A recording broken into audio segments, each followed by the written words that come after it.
praying hands with deep scars and worn out boots.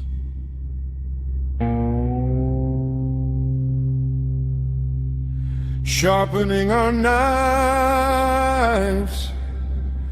memories of standing in the storm that couldn't knock us down.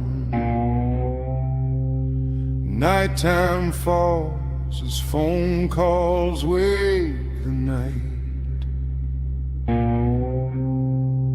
A trembling voice shakes the ground.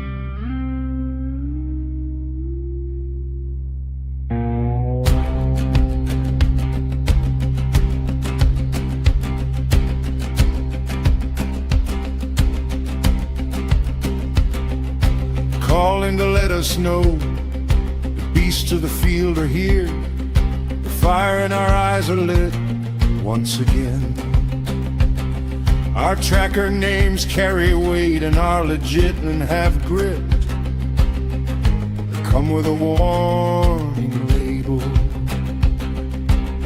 They are steel carriers loaded to the core that will seal fate's door. So steer clear and stay away, or keep your date with fate and destiny today. With each call, lone country roads lead them into the hills, where the night has its own set of rules.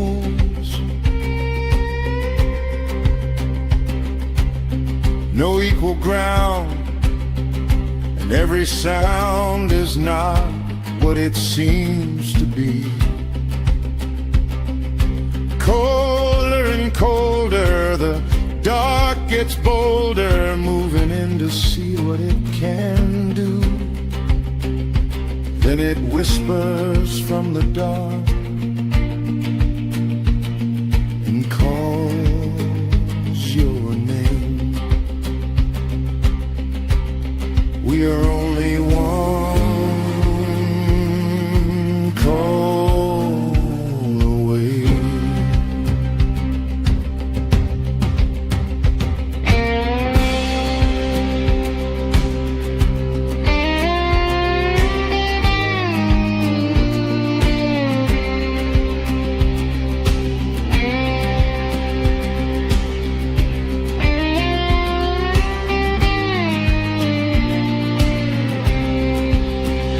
Hearing footsteps follow you from the dark hollow, where the wind howls and shadows disappear.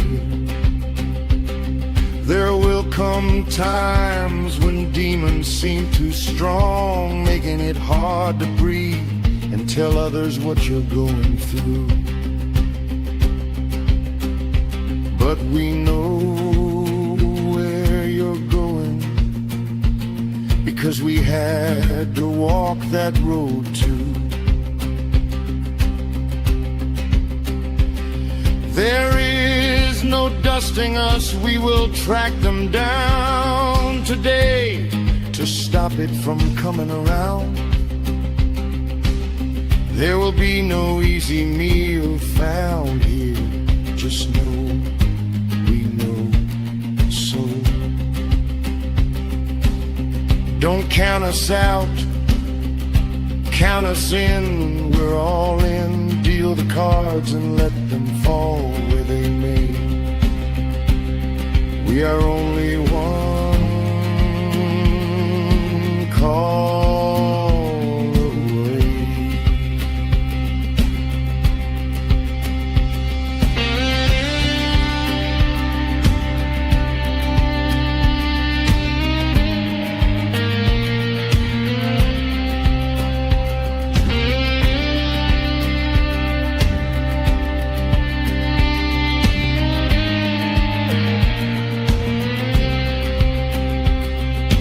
Make that call and see our shining lights coming over the horizon, heading straight to you.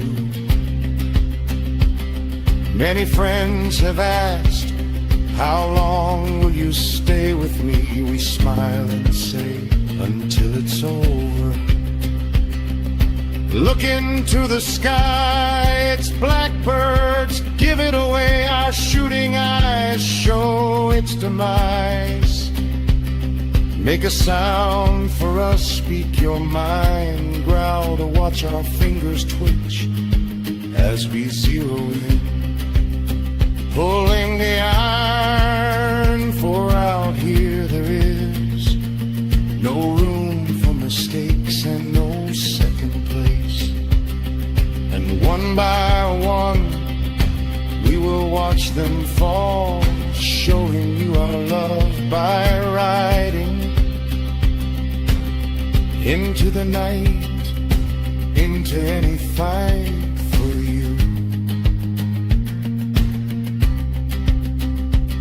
So call when you need a friend,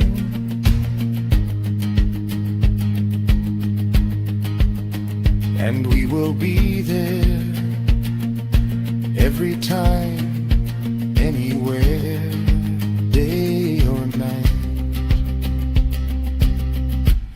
We are only one call away.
So we're on our way in a snowstorm to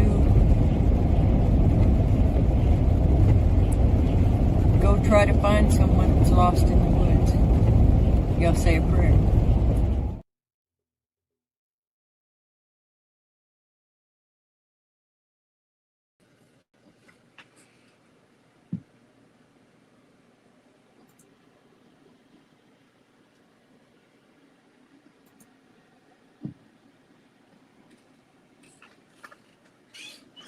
Proverbs 27:17. Iron sharpens iron, so a man sharpens the countenance of his friend. And we'll pray. Father, we thank you that you allow us to sharpen our brothers and sisters in Christ, to sharpen our friends. We thank you for the people that you put in our lives to sharpen us, and we thank you that you, your Son, the Holy Spirit, sharpens all of us. We know that we need to be sharp. in these times, and we thank you for it. We're so grateful to you, Father, for this platform, for all the exciting things that you just let us play a part in, that you let us play a part in being able to protect people, Lord. What more honorable thing can there be to do? We thank you so much, Father, just for all the ways that you're here for us and that you take care of us and lead us and you go before us and behind us and you surround us on all sides. We love you, Father. Thank you. In Jesus' name, the name of your Son, Yeshua. Amen. Amen. Okay, let me get this up.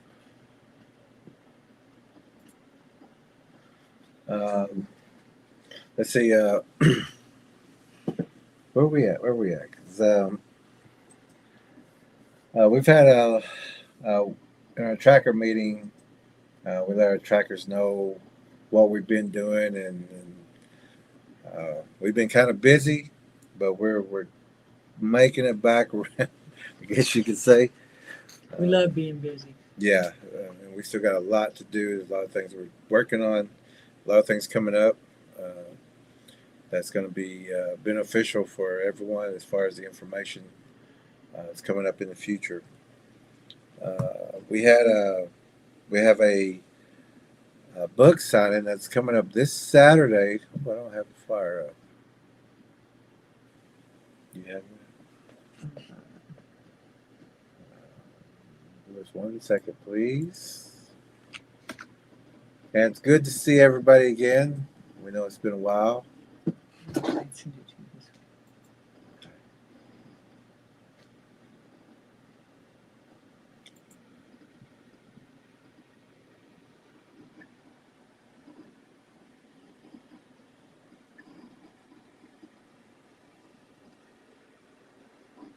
At the Antlers Public Library this coming Saturday, from 10 to 1, we'll be doing a book signing.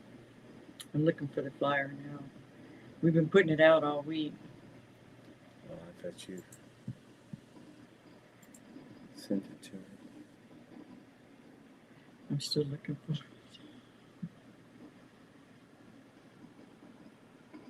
Been posting it in groups and everything.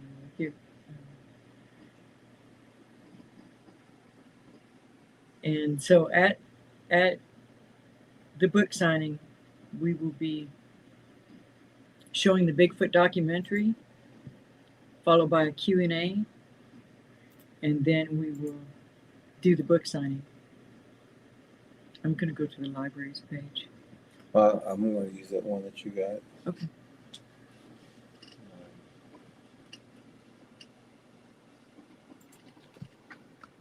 And it's super easy. There's one main traffic light in town, and you turn left at the, well, if you're Albuquerque. heading which way would you turn left? It's the side with the Mexican restaurant. Yeah. Middle of town. Turn to the little road with the Mexican restaurant, and it's you dead end at the library. There's parking in the back. And Front and the back, yeah. Uh-huh. And the librarian is just as excited as we are. Oh, yeah, we went to go and talk with them. We got some more flyers. We had a radio interview last week.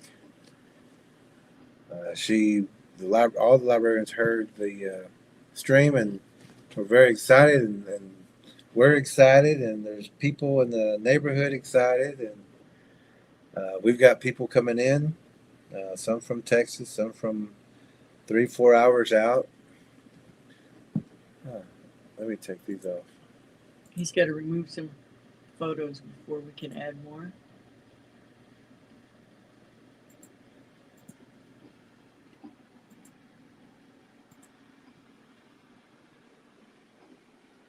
So it's going to be a good day. And she actually cleared some time after that. The library itself closes at 1, but we'll be in the room across the hall from the library section, same building. And she said that she will stay as long as she can afterwards. And we have a stickball game afterwards to go to, but we can stay a little longer. Yeah, they're not going to scoot us out at 1 o'clock. They said that we could stay a little bit later if we want.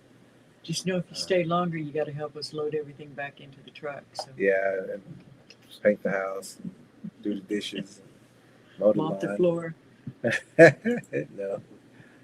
But here's the for the book signing, Antlers Public Library, 104 Southeast 2nd Street, Antlers, Oklahoma, 74523. Meet local authors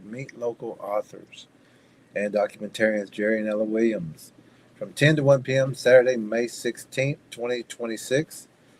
We're going to be showing the Bigfoot documentary. We've taken that off of YouTube for now.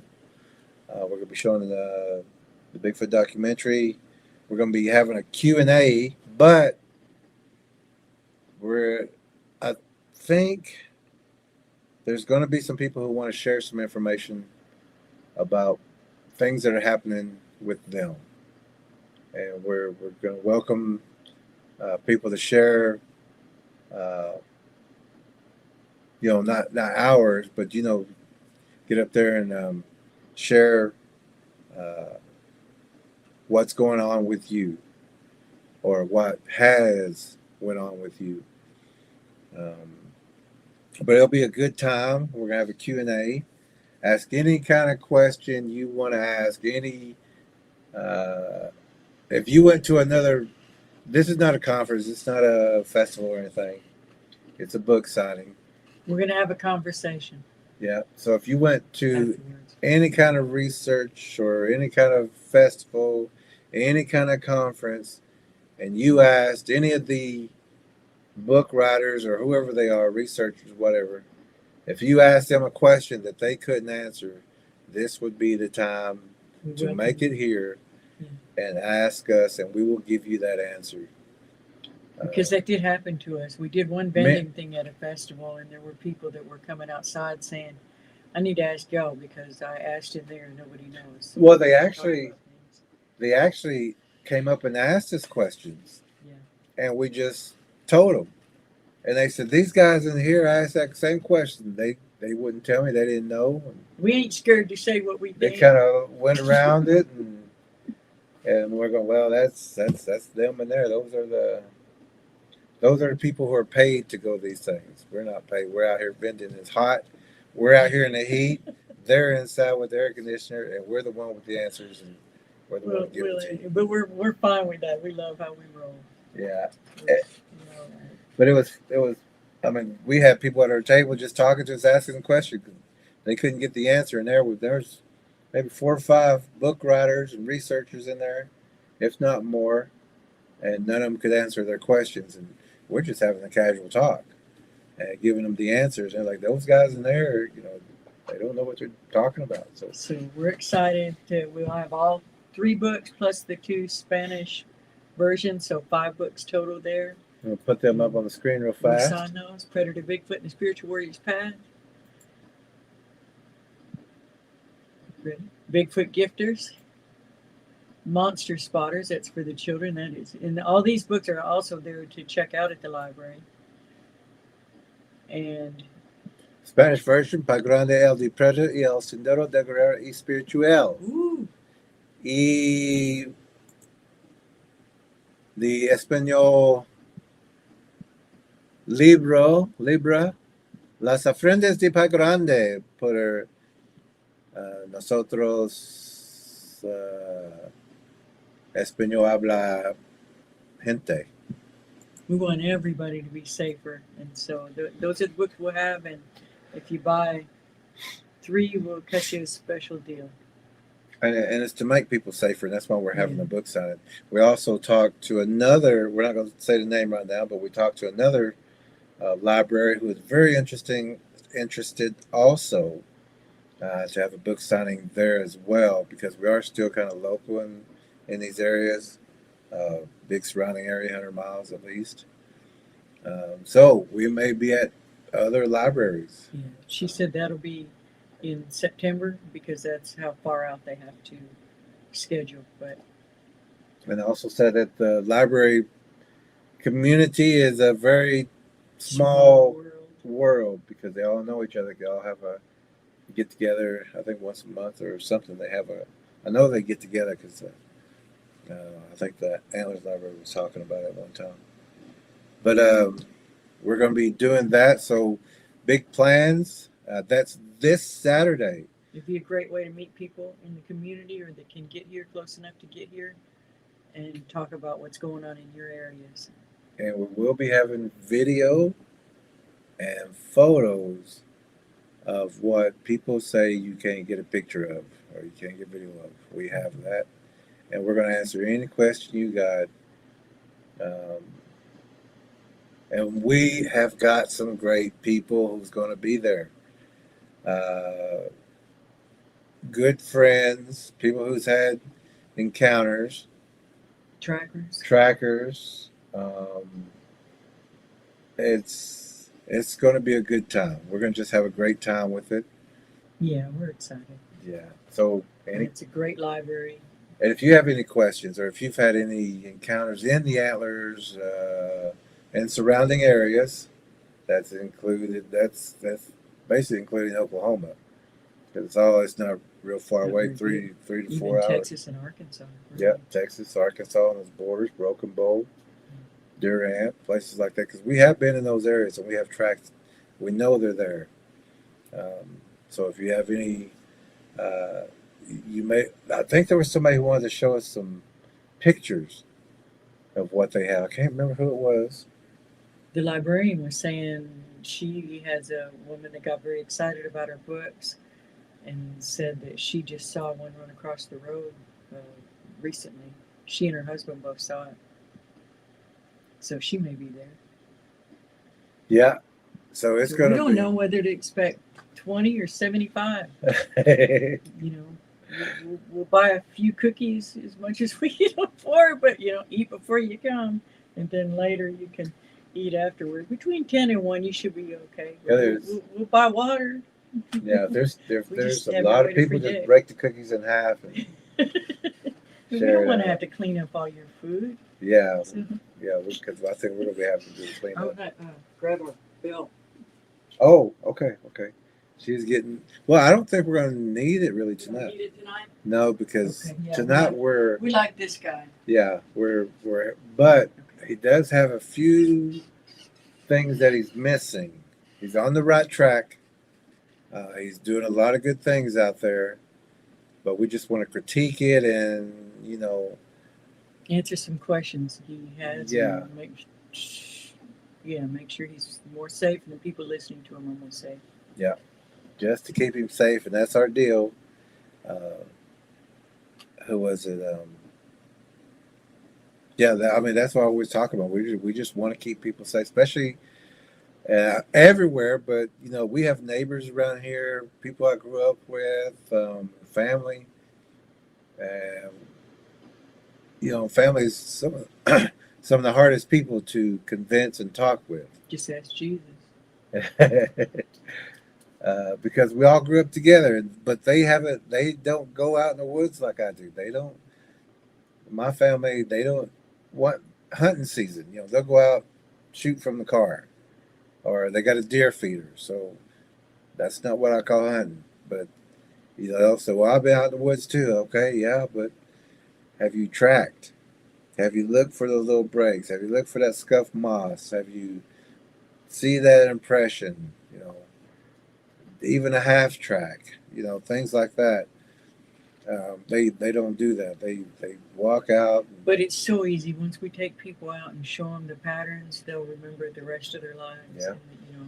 And, if they will open their eyes and receive the information, and that's what we hope to do. That's what we will do, is give specific, detailed, intelligent information on how to deter these things, how to recognize if the predators are in your area, and how to deter them from your area so that you, your pets, your livestock, your children, your property will be more safe. That's our goal. Your hair looks really good. Thank you, Jerry. He trimmed it for me. I did a hatchet job the other day, and then I told him, God, I look like Florence Henderson. Remember that? I got a mullet going on, and he came at me with the scissors to help me out. What? And he He Edward did. Scissored He Hands. Have did. you seen that movie? Yeah, he only got me once. Only one little nip. I felt. No, it was up here. I felt, but I'm happy with it. It looks much better, much healthier. And we're going to be growing out the gray, but we got to be trimming out the other in the meantime. And I didn't have the proper scissors. That's why she got a little nick right there. No, he came with the house scissors, and I'm like, Yeah. Garden shears. I said, I got it. But I did learn a little from a beautician. One of my friends, his mom owned a beautician in the cosmetology school, and she would give us haircuts for free because we were friends. And she'd tell us, this is how you do this, and this is how you do this, and this is how you layer, and feather and spike, and so I just retained all that information. Yeah. So whenever I don't like to, I have two daughters that are cosmetologists or beauticians, and I learned nothing. I learned absolutely nothing. And I didn't charge her. She's family, so. But if I did, that's about a $250 job. Oh, at least. No, but I just noticed your hair on the screen. I thought, that looks pretty good. Can we go to comments? Oh, okay. Please. Yeah. Okay, so we're going to go to comments, and we're going to see who's all here. And then we're going to begin, and we're going to talk about this young man before we get started. And guess who is first? Tracker Lorna. Take a guess. That's my guess. Tracker Lorna. She says, hi, Elite Tracker E. Tracker Lorna the punctual. She is. 727. First There's one. Tracker B. Bernice. Tracker B. Says, can't wait. All right. JR. There's JR saying, hi, Lorna. Howdy, y'all. War Chief. There's War Chief, also a very punctual man. Yeah. Halito, Osio, and Ola. Jerry Lead Horse Choctaw Williams. Ella Lead Tracker E. Williams. Warrior Trackers and Shadow and Thunder Trackers and friends. All right. Tracker Lorna says, hi, JR. Kelly made it into the room. She said, good evening, everyone. Break time. Whoop, whoop. No whooping around here. Is she whooping? Is she Kelly, whooping? no whooping. Is she whooping? Kelly says, hi to War Chief Tracker C. War Chief says, halito to Kelly. Kelly says, I just love that tracker patch. We do too. We do too. Kelly says, hi, Lead Tracker E and Jerry. If anybody's ever looked that verse up, it's about going into the battle, not going away from it. Going into it, because we have to do that. A lot of people depend on what we do. Kelly says, hi, Lead Tracker E and Jerry. Peculiar Path with Lead Tracker E. That's my channel. Please subscribe to that. It just stays there at, what is it, 9:59? 9:59. I know. Go down 3 and then go back up. I know that feeling. Anyway, that's our verse for tonight. Proverbs 27:13 is iron sharpens iron, so a man sharpens his friend. And that's what we're doing tonight. And we've all the trackers that we're all together. We're all sharpening each other. Every tracker meeting we have, we're all sharing information. Somebody learned something. Yeah, we all get better. We all get better. We're all there for each other. And we hope that's the case with this channel too. That every time you watch, you learn not something. just one thing, but many things. Yeah. That's me saying, hey, Kelly. Tracker Kelly. Elastic Machinery. Elastic Machinery. Howdy, y'all. How you doing? Howdy, y'all. Kelly is giving a big smiley, winky face.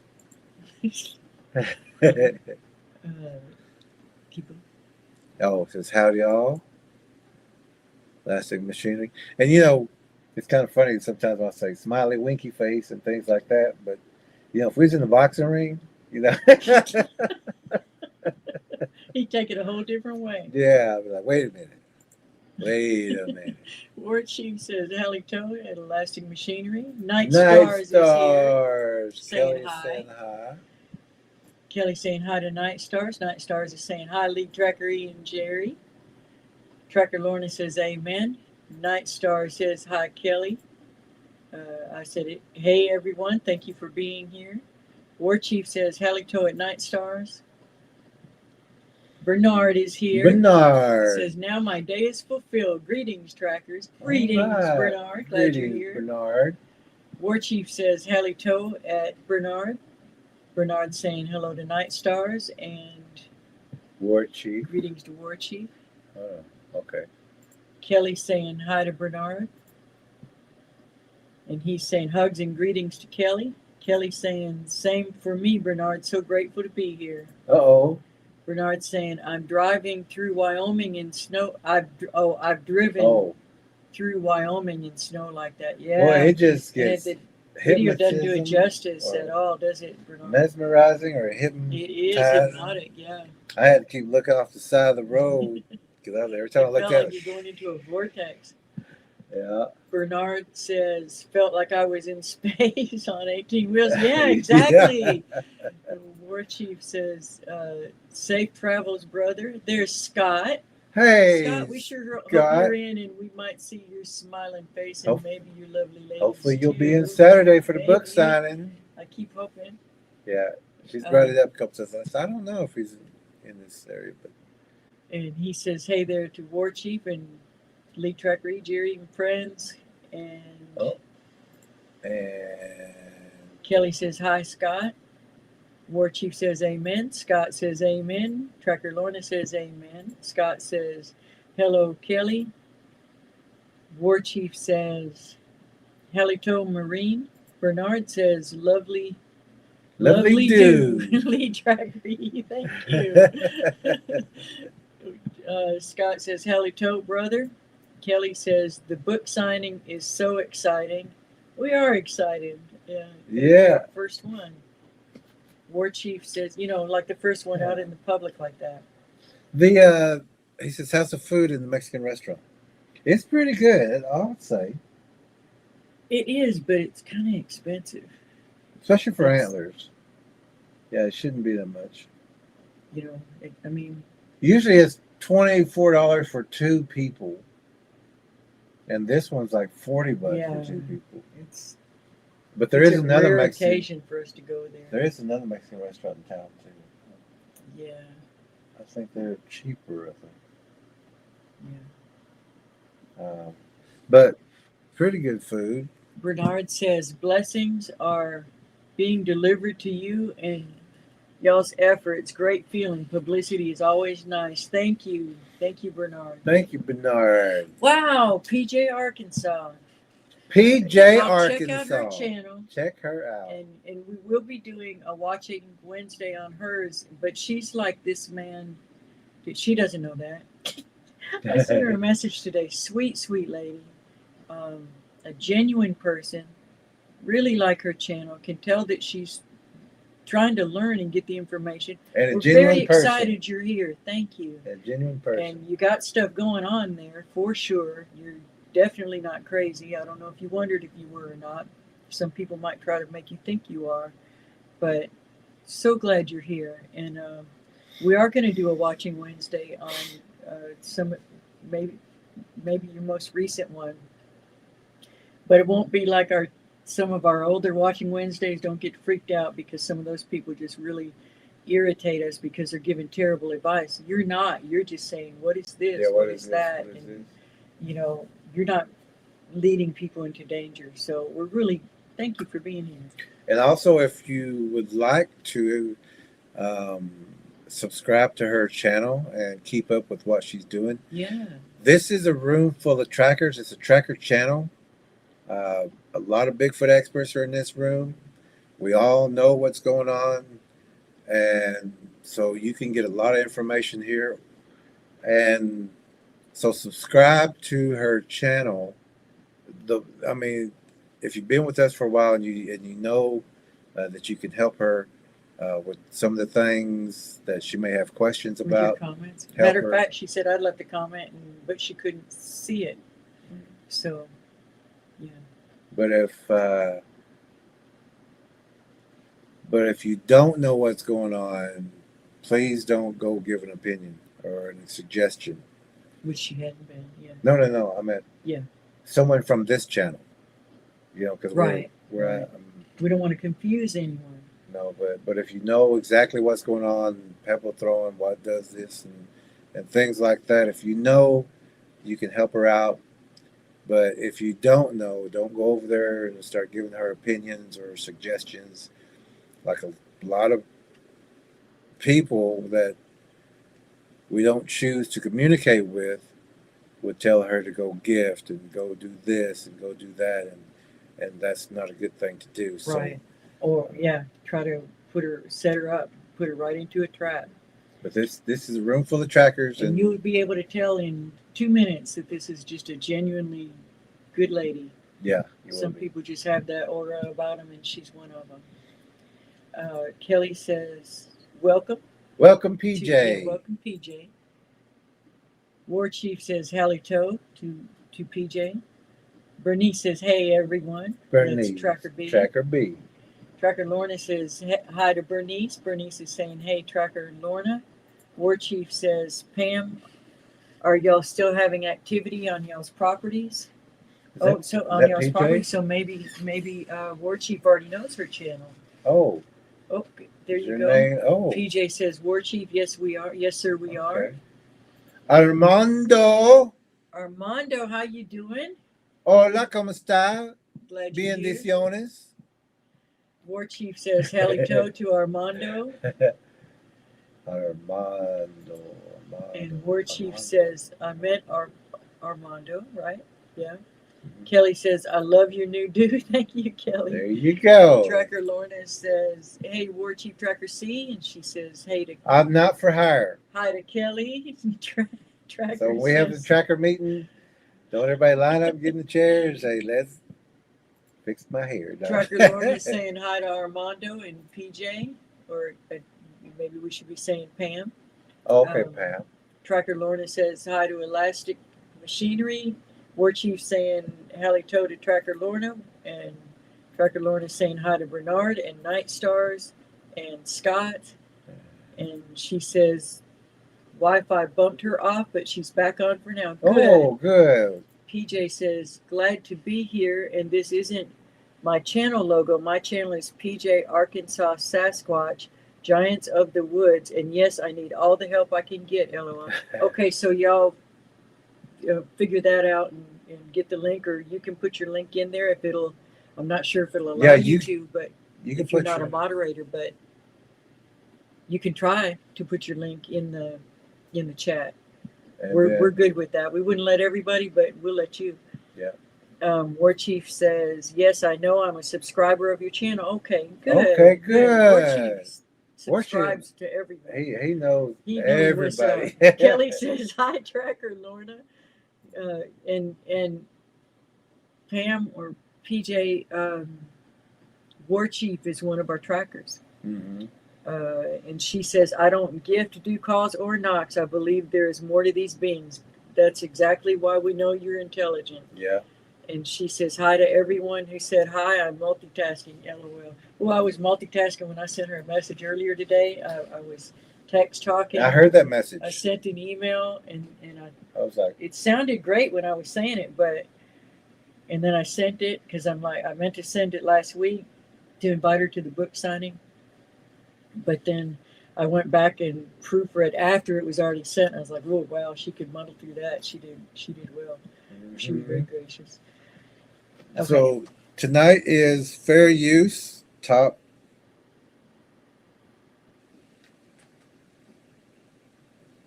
Right there, fair use up there. Corner. Fair use. This is for education. Right there. And just for teaching people.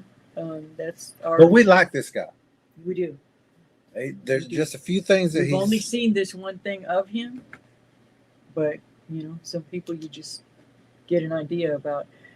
This episode he has his own channel. His name is Josh Smith, but right now he's on A Flash of Beauty, and that's what we're watching tonight. It's him talking on Flash of Beauty and trying to figure things out as he talks. And that's where we can get into danger, because we might give opinions. Some people give opinions, or I think this and I think that, but if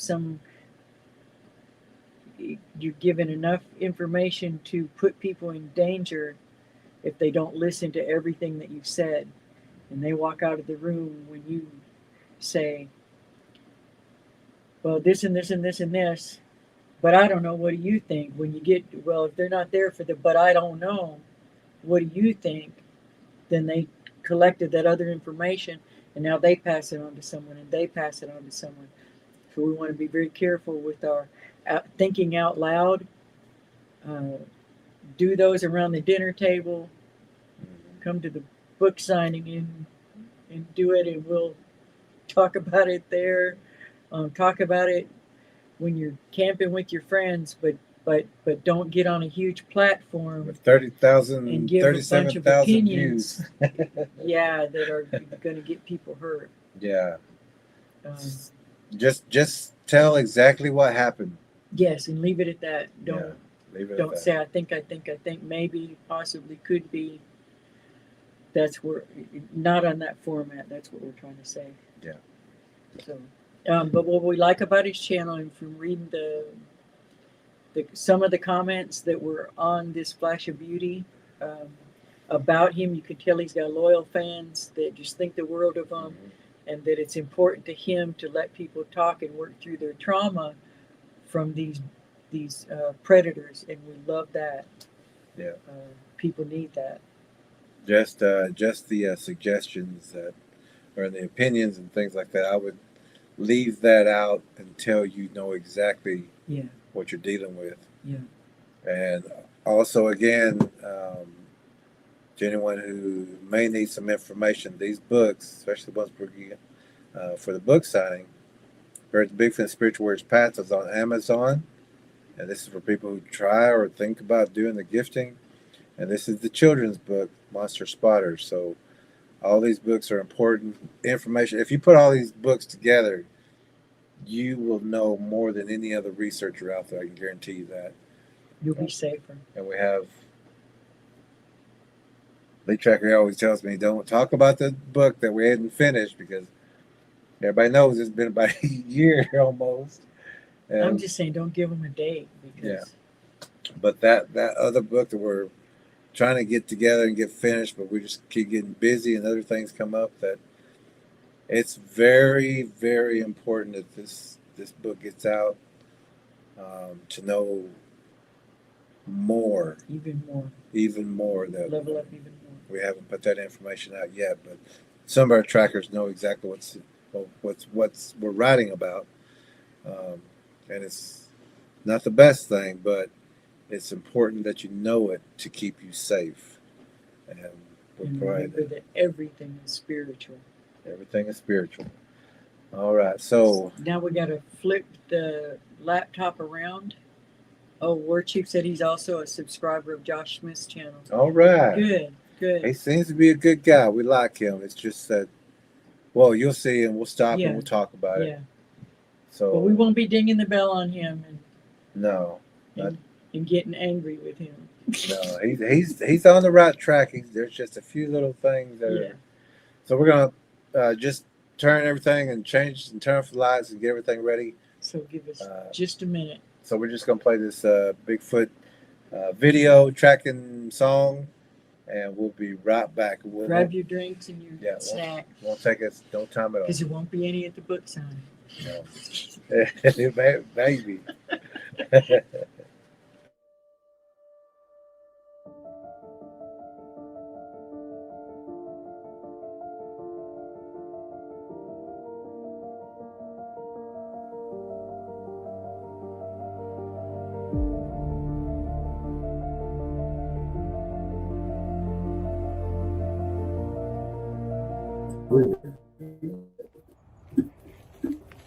Footsteps walking when I do, I hear the sound, but see nothing as I look around.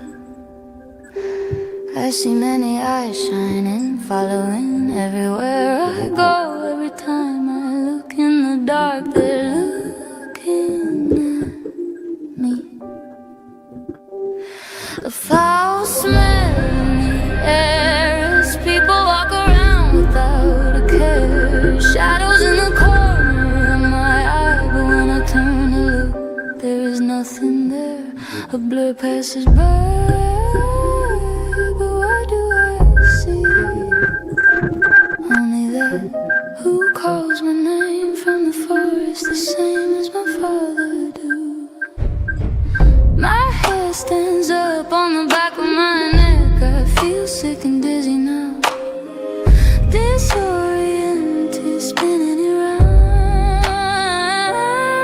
A large wolf on 2 feet follows me, lurking and smirking from tree to tree, whistling for me to look as the clawed hand waves. My body tries to tremble, but I'm staying brave. Something sways back and forth, I look away. I remember my mother always told me that when I hear and see this in the woods or around town, I am to sound the alarm, but let others know predator Bigfoots are hunting, and I should go and let her know. My father knows what to do as he calls to other men too. Mothers find their children and let them know to stay close. Stay in the house and pull the shades down. Hold your breath and don't make a sound. On from the teaser before the predator Bigfoots are back and hungry for more. Man and woman form lines to clear the land. The brushes beat as townspeople walk from the street to the wood line, moving slow into the woods now, making no sound as a gifting tree is found. Food and children's items with sales and flowers too. Why would someone do this to our town? Putting us all in danger. The shoes of a stranger are seen. Someone has been feeding predator Bigfoots near our family's home. Trees bowed and pulled down, sharpened spikes placed in the ground as the forest goes quiet. Not a bird, cricket, or frog. The trees are still, the forest has a chill. Weapons now ready as all know the sign that predator Bigfoots are around. Now it's a trap as he slaps on a tree. A whoop over there and a breath next to me. Now whoops everywhere behind every tree. A raven's call, but that's not all. Coyote sounds, how his broken branches are heard. A baby's cry, I hear a hoot, and an owl flies by a call for help. Then the sound of a scream, like a dream will come to the reality of now. Predator Bigfoots all around. They didn't make a sound till now. We all know, put the side at his head to slow their charge. People run from fear as others stand clear, calm in their aim as the ground is now stained. The forest now quiet as only few walk away.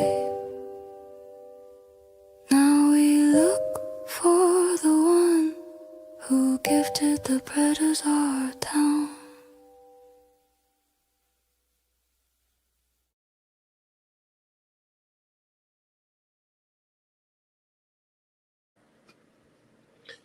Okay, give us 1 second. Let me make sure I got this right here.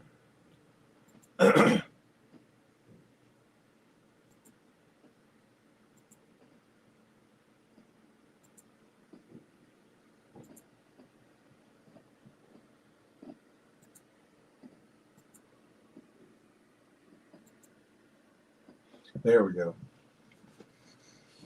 All right, let's get this set up.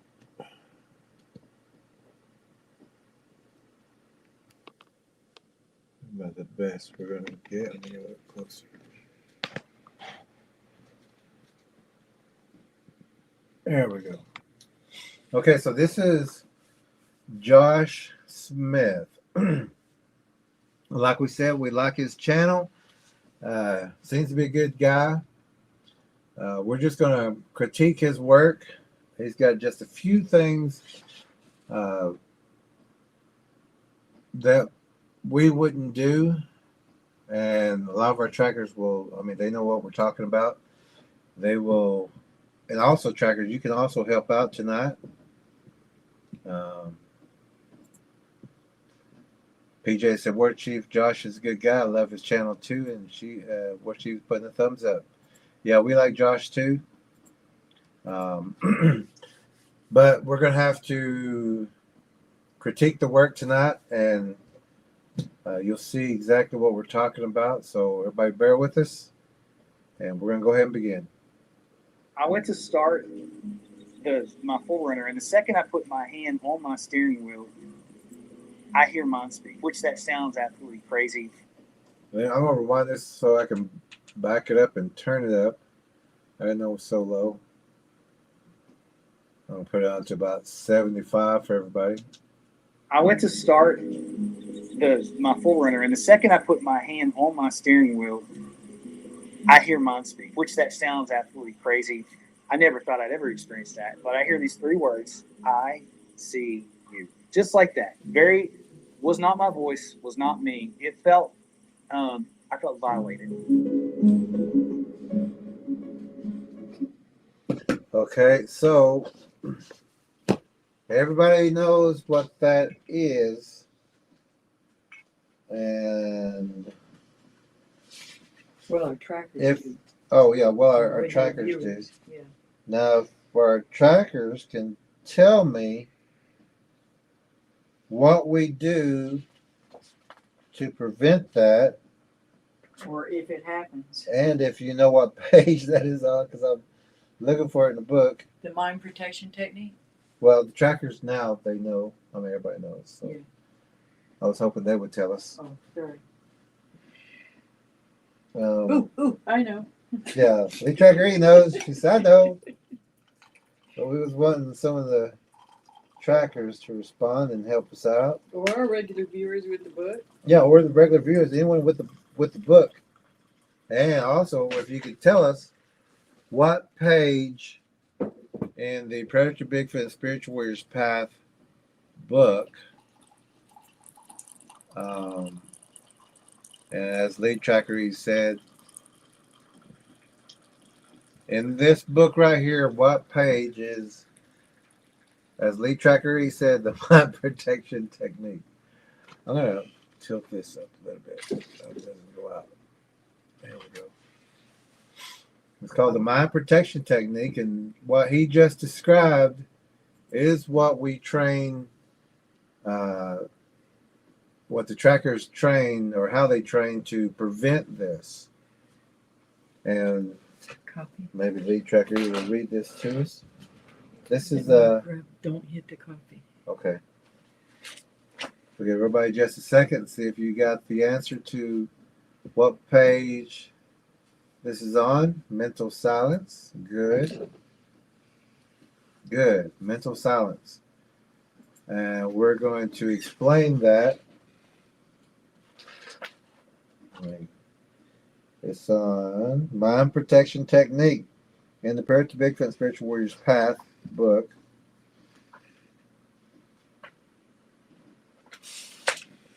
Worth Oh. using.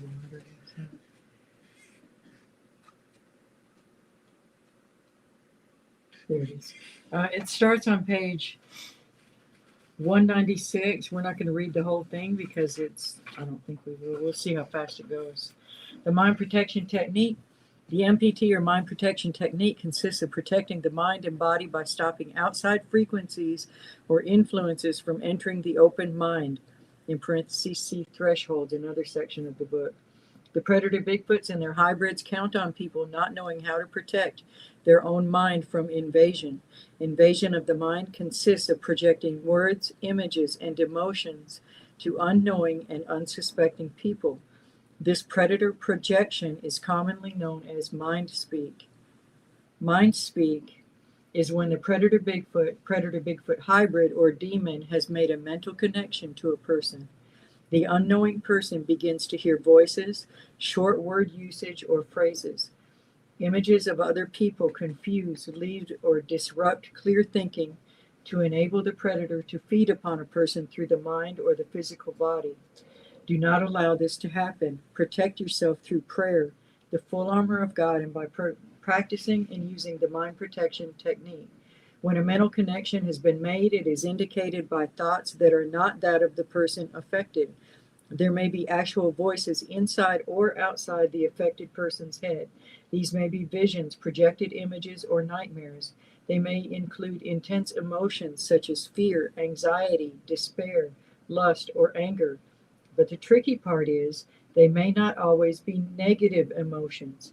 For an isolated or abused person, the predator may pretend to be a guardian. Do not let this fool you. For trackers in the field, we recommend the mind protection technique. Before using this technique, tell your body what it needs to do, such as get back to the car or get back to the house, etc. This works much the same as when you are driving on autopilot and don't even remember most of the drive, but your body memory got you there. Then close off all thoughts and do not think of the past, present, or future in your mind. Do not allow any internal dialogue whatsoever. When the mind protection technique is in place, this develops a barrier around the body and mind. Nothing from the outside world can enter when your shield is up. Anything projected at you will be reflected back to the place of origin. It is better to practice this when you are not out in the field and under stress.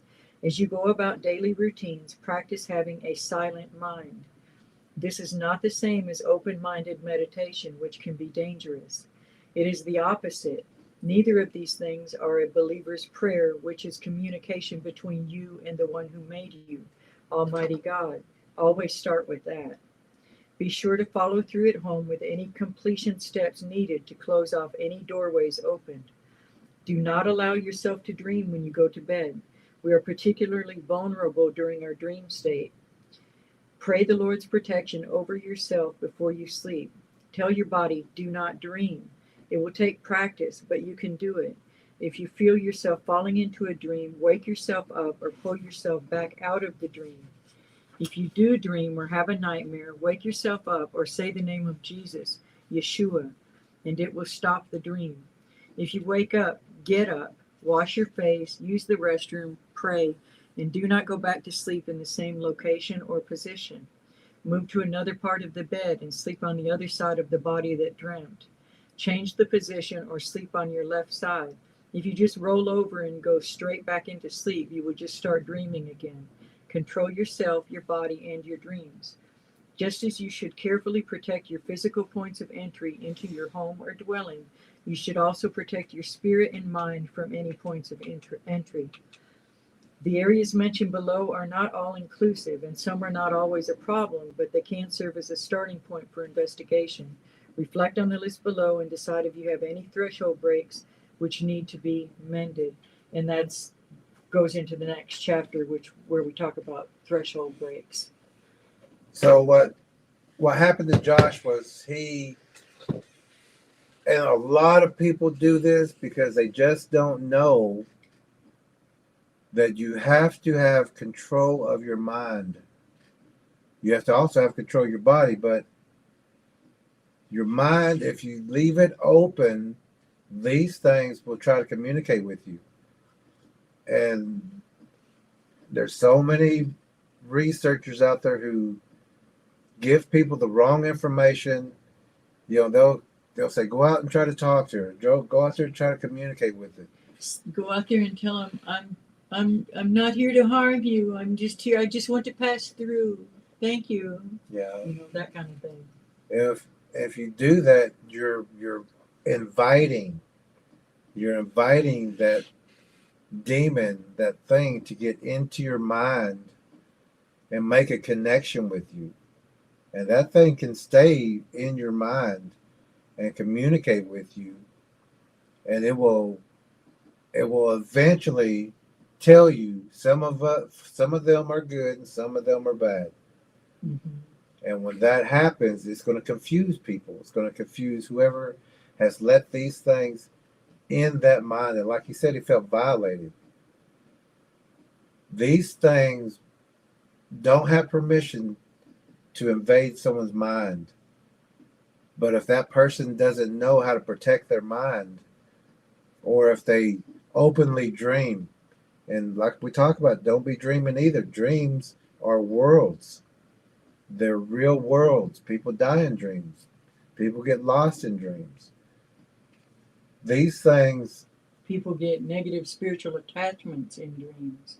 and dreaming is a two-way door. You go in, when you come back to your body, these things can follow you. They can come through too. So you've got to stop dreaming too. Astral projection would be another Yeah. way to get things attached to you to follow you back home. And when people astral project, they're leaving their body. And when that door is open and left unattended, demons come through and they'll fill that body up. They might not say anything for years, not try to take over for years, because they've got a place to feed off that energy. God's children don't need to be remote viewing. They don't need to be taking their advice from remote viewing. That's a human Ouija board. Or trying to communicate with a predator. And when these predators get in your mind and everything, they don't want to leave. They want to stay right where they're at. So Josh unknowingly let this thing get into his mind. And when I say unknowingly, I mean he didn't know, because this thing got into his mind and he said he felt violated. Like this thing just came in. And that's what these demons do. That's what these predators do. They're not going to tell you the ingredients on how to bake a cake, but they do know short phrases to communicate. They're not talking, they're mimicking for a response. Emotion, yeah, and they'll do the picture images and the things like that. Or like the one lady we saw in here, we did a Watching Wednesday where it wanted her to come outside in the middle of the night. And she asked, "Have you eaten human flesh? Have you tasted human And flesh?" it said, "Yes, come outside, I'm hungry." Duh. And she said no.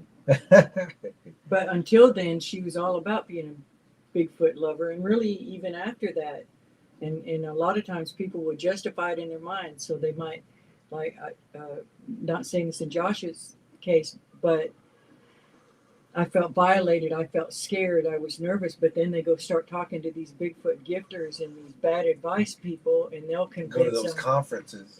you're just afraid of the unknown. It's just this. It's just that. Well, that's not what's going on. And be You're careful of those deceived people. by that person.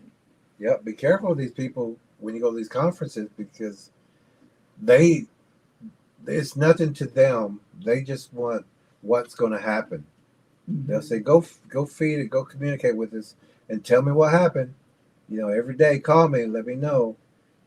And eventually, these people have to move from their homes or get divorced because the wife or they'll say it ain't safe. These things are coming to our house or coming looking Now at our they're looking at a window. little girl's window. Yeah, Yeah, or even just even the viewers. They don't do it here, or they don't last long if they tried. Will say, you should do this, you should do that. Don't listen to them. It's better to have a small, accurate channel than a big channel where you're just jumping through hoops for the viewers that don't care. They'll move on to the next channel. This type of viewer will put you in danger. They don't care. It's for their entertainment. And then they'll just, if you disappear or something happens, they don't care. they just go to the next channel, do it again. Mm-hmm, and talk them into danger. So be careful of those people.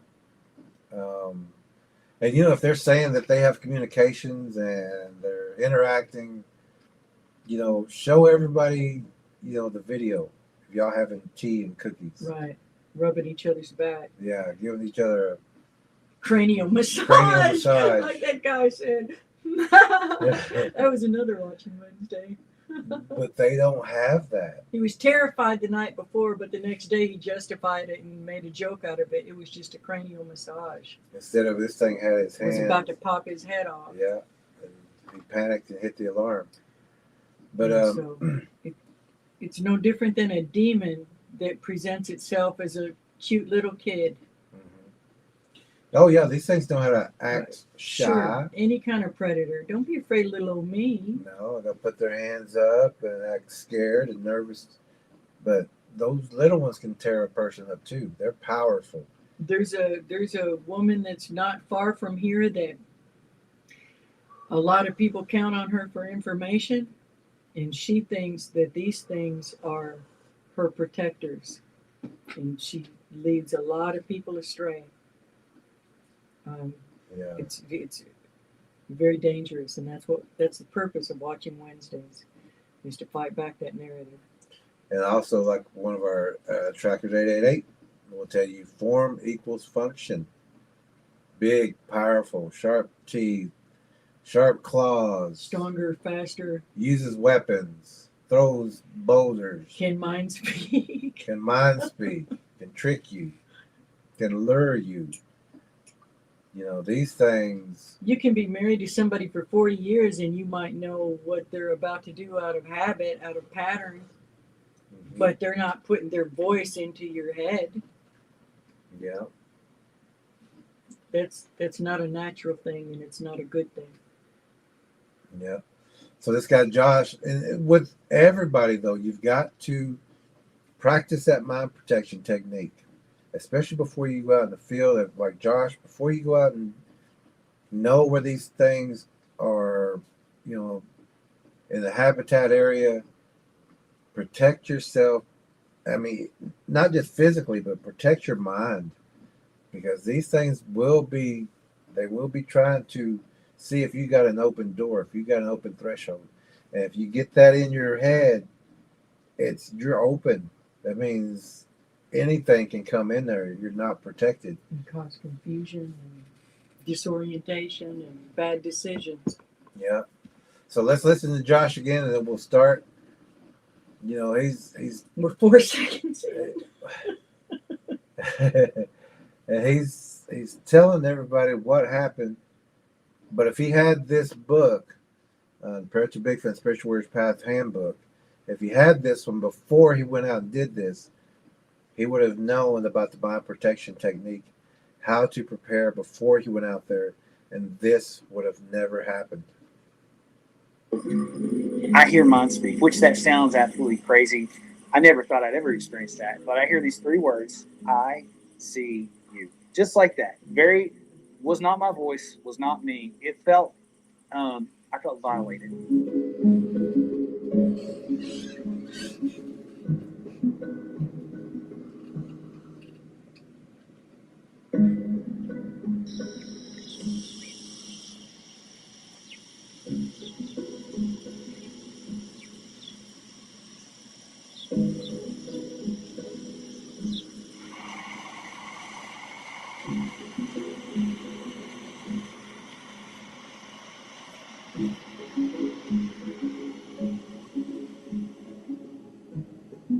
So my name is Josh. I host a podcast called Misters Unknown, and I'm born and raised in the Ozarks. Spent my whole life here. The Ozarks are a pretty unique region. A lot of times people don't think about them, but they're older than the Appalachians. There's a lot of history here. A lot of strange stuff happens in the Ozarks. So I've experienced a lot throughout the year. I don't understand that. Older than the Ozarks? What's that mean? I can see things that That world was created I guess so. later? Okay. Those mountains came first. I guess it's, I don't know. But everybody thinks that their area is particularly strange, and we're here to tell you that this entire world is strange. Every place. We've tracked in where? Georgia, North Carolina. The Yeah. only place it would make, the only thing that would make a place Colorado. not unique is that place not being unique. Yeah. Texas, Alabama, There's Mississippi, weird stuff everywhere. Louisiana, Predators everywhere. Texas, Yeah. Arkansas, Did you say Colorado? Colorado, yeah. Kansas. Mississippi? I can't remember what I already said. Yeah. But we've tracked in it. I mean, and that's just as far as we could get to as far as right now. Mm. And we found these things in every place. And we got photos of them in different places. And we have trackers in Canada and on Yeah. the other side of the world. And they're reporting. Yeah, you're right. And I love living here. It's just it's a pretty special place. So all I knew about Bigfoot growing up, when you did like me, I was born in '79, and as a kid in the '80s, Bigfoot meant a monster truck. That's all I knew. And I remember the first time that Bigfoot, the actual Bigfoot, came up, is we were supposed to go to my grandpa's house and watch this show about Bigfoot. And I thought it was literally the monster truck. And I get there, and it was the Legend of Boggy Creek, and it absolutely freaked me out because I had no idea what this thing was. So that was my introduction to Bigfoot. But fast forward about a year later, I was 14 years old. My dad had bought a piece of land and built a house, and they had left me at home. And that's when I had my very first encounter. And so I was walking from my kitchen to my living room, and it was dusk, kind of dark. One of the most And dangerous I remember. times. I just want to say real quick, dusk, when it's getting dark, is one of the most active and dangerous times. And why is that? Because that's when they're moving in. Mm-hmm. That's when it starts getting dark, they're coming in. They're looking for food. They're going to be eating your dog food. If you feed your pets outside, stop that. Or if you do feed them outside, be right there with them. Watch them eat, and whatever they don't eat, take up and put it into a container for the next time. Don't store the food outside. Yeah, and don't think that putting the top on it like a trash can is going to keep these things out. They can unscrew, lift up, open latches, open doors, turn handles, car doors, screen doors, home doors. A bear can do it with those paws. Mm-hmm. But these things are coming to look for food, and if you leave food out, they're going to visit every night because they know that's a food location. And secure your animals. If it's livestock, yeah, give them a safe place to be. Get those animals indoors. Get the cows in the corral because they're going to be fed on at night. Keep it well lit. They'll drink the blood from cows and horses, and they'll take advantage of them. Yep. They'll also wound calves by pulling on that back leg. I've seen it a couple times that they'll pull the back leg where the calf starts to limp. And goats. And goats too. So after a while, that cow is not going to be eaten because it's hurting, it's in pain. And, a lot of ranchers will be like, well, it's just a calf. I'd rather let it go than spend, $300-$400 to, have it, reset or whatever happened to it. And eventually that calf will die. They'll take it to a ravine, drop it off. And that's exactly what the Bigfoot wants, or any of these predators want. Because now they got food. They just have to wait. They just got to wound it and wait. And then they're going to go in and eat. Or even if they're buried, these things will dig it up. And if, in some cases, they'll go back and dig up that same area. They'll find that the animal has been removed and it's been covered back over again. Yeah, if they kill your pet,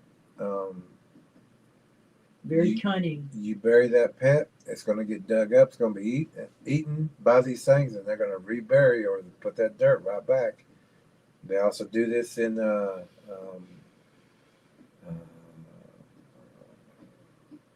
what's that place called? Cemeteries. You got to watch them too, because they will go into cemeteries and look for that fresh dirt and start digging. And they will eat people that way. Dusk, kind of dark.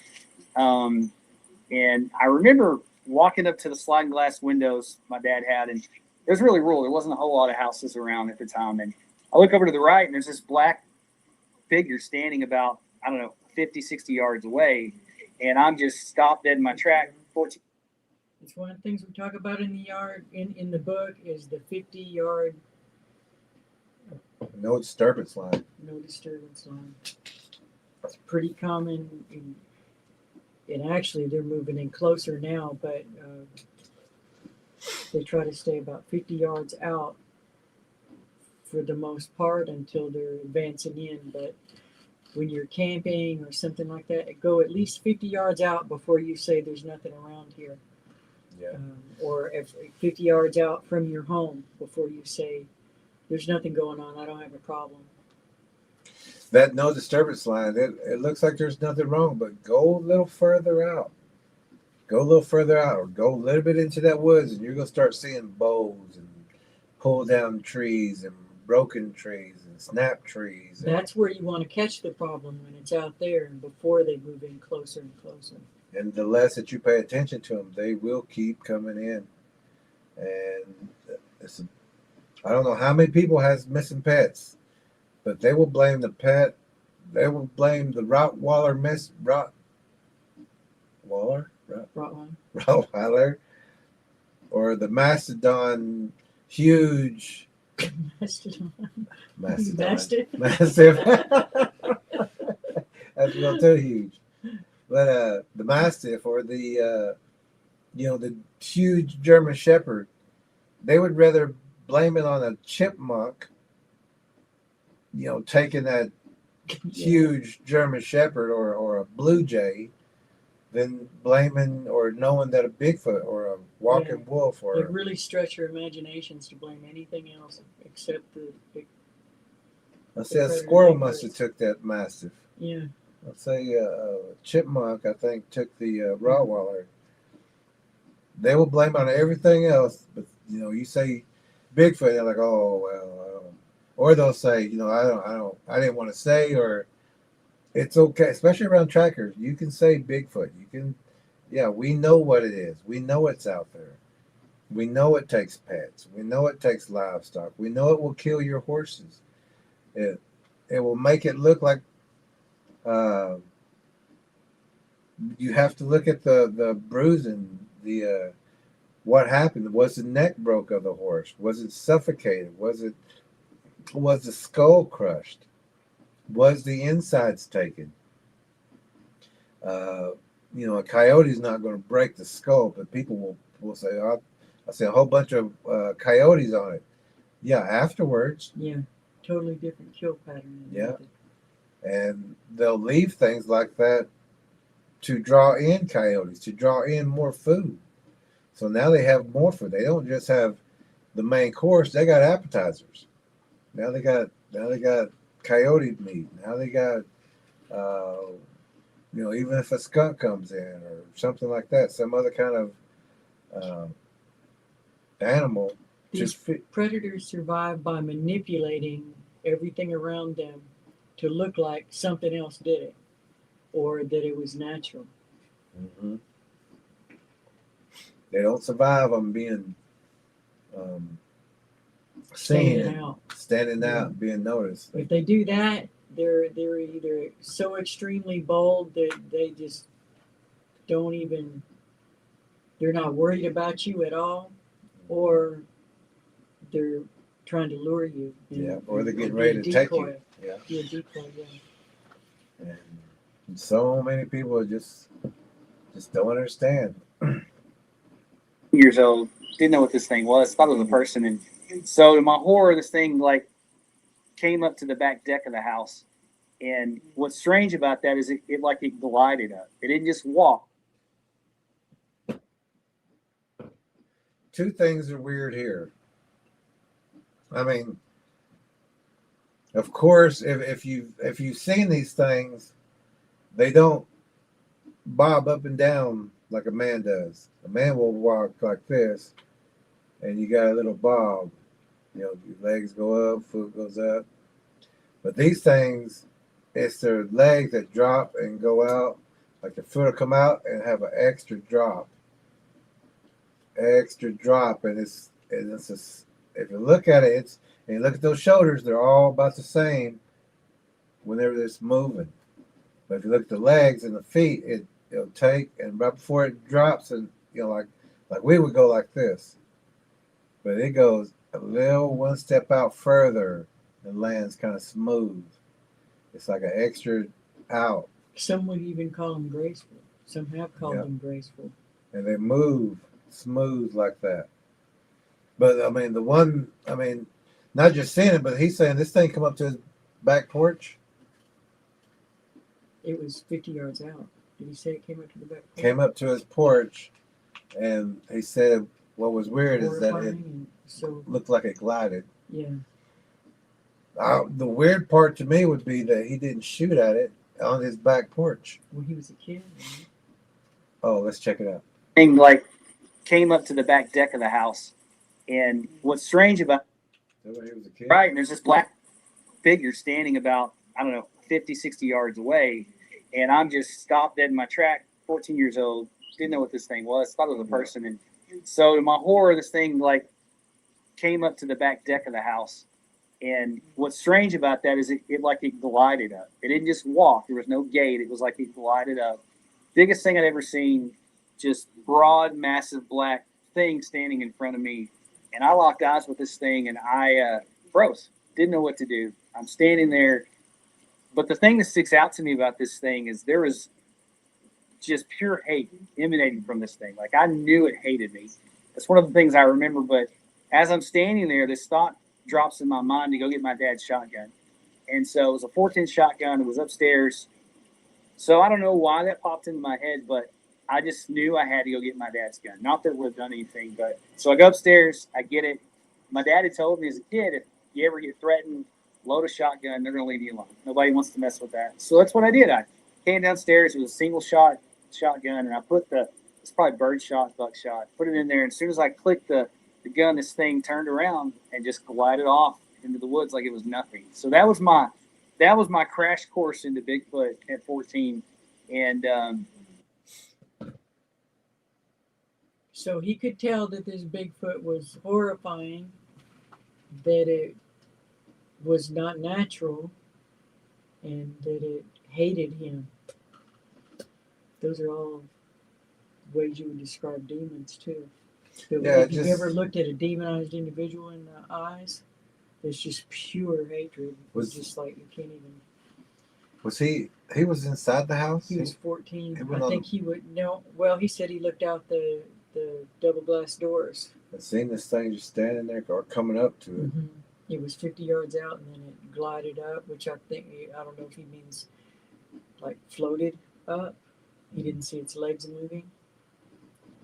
And then it was there, Yeah, and hating on him, and he went and got that 410 shotgun. If you did have to put one down, you go through the eye and towards the center of the brain, right there, same place that brought Goliath down. yeah, or the left under the left Left arm.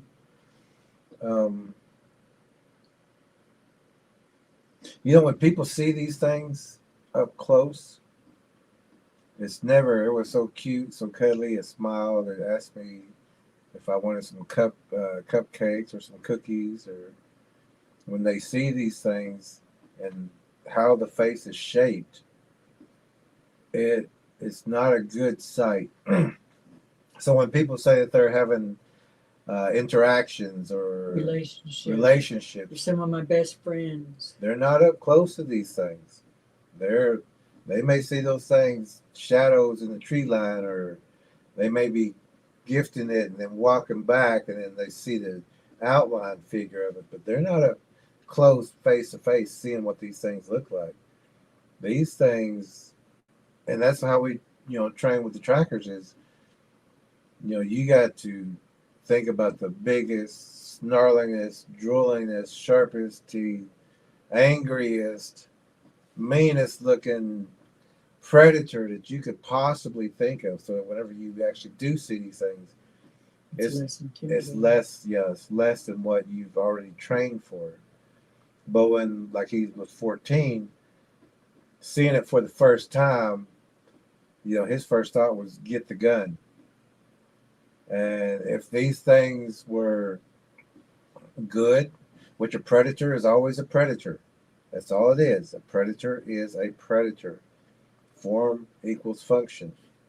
These things are man-eaters. These things will eat anything they can get their hands on. And the first thought for him is get your gun.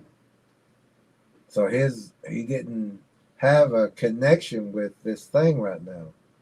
But as he talks about in a little bit, or as he did in the beginning, his guard was down. He didn't know how to protect his mind. And this thing stepped right in. Well, I think that, and we just skipped through tonight. We haven't watched the whole thing, but I think it's a different one that he talked. This is a Bigfoot. Yeah. And then later. I mean, the one he talked about in the beginning. Mm-hmm. But he right now at 14, his mind is not Protected. it's protected. He may have been raised with a good church family, or where he doesn't know about the demons, or knows not to that they can communicate. Mhm. So he's not thinking like, because a lot of researchers go out there and they're trying to talk with these things. They'll say, "I'm here, a good person, just." Want And, to learn about you. and we've seen some of those people say, "If you want to talk, I'm here," or Yeah, if you want to, they're that's opening their mind. That's inviting a demon, because even if there's not a predator Bigfoot out there in that section, there are still demonic spirits in those forests.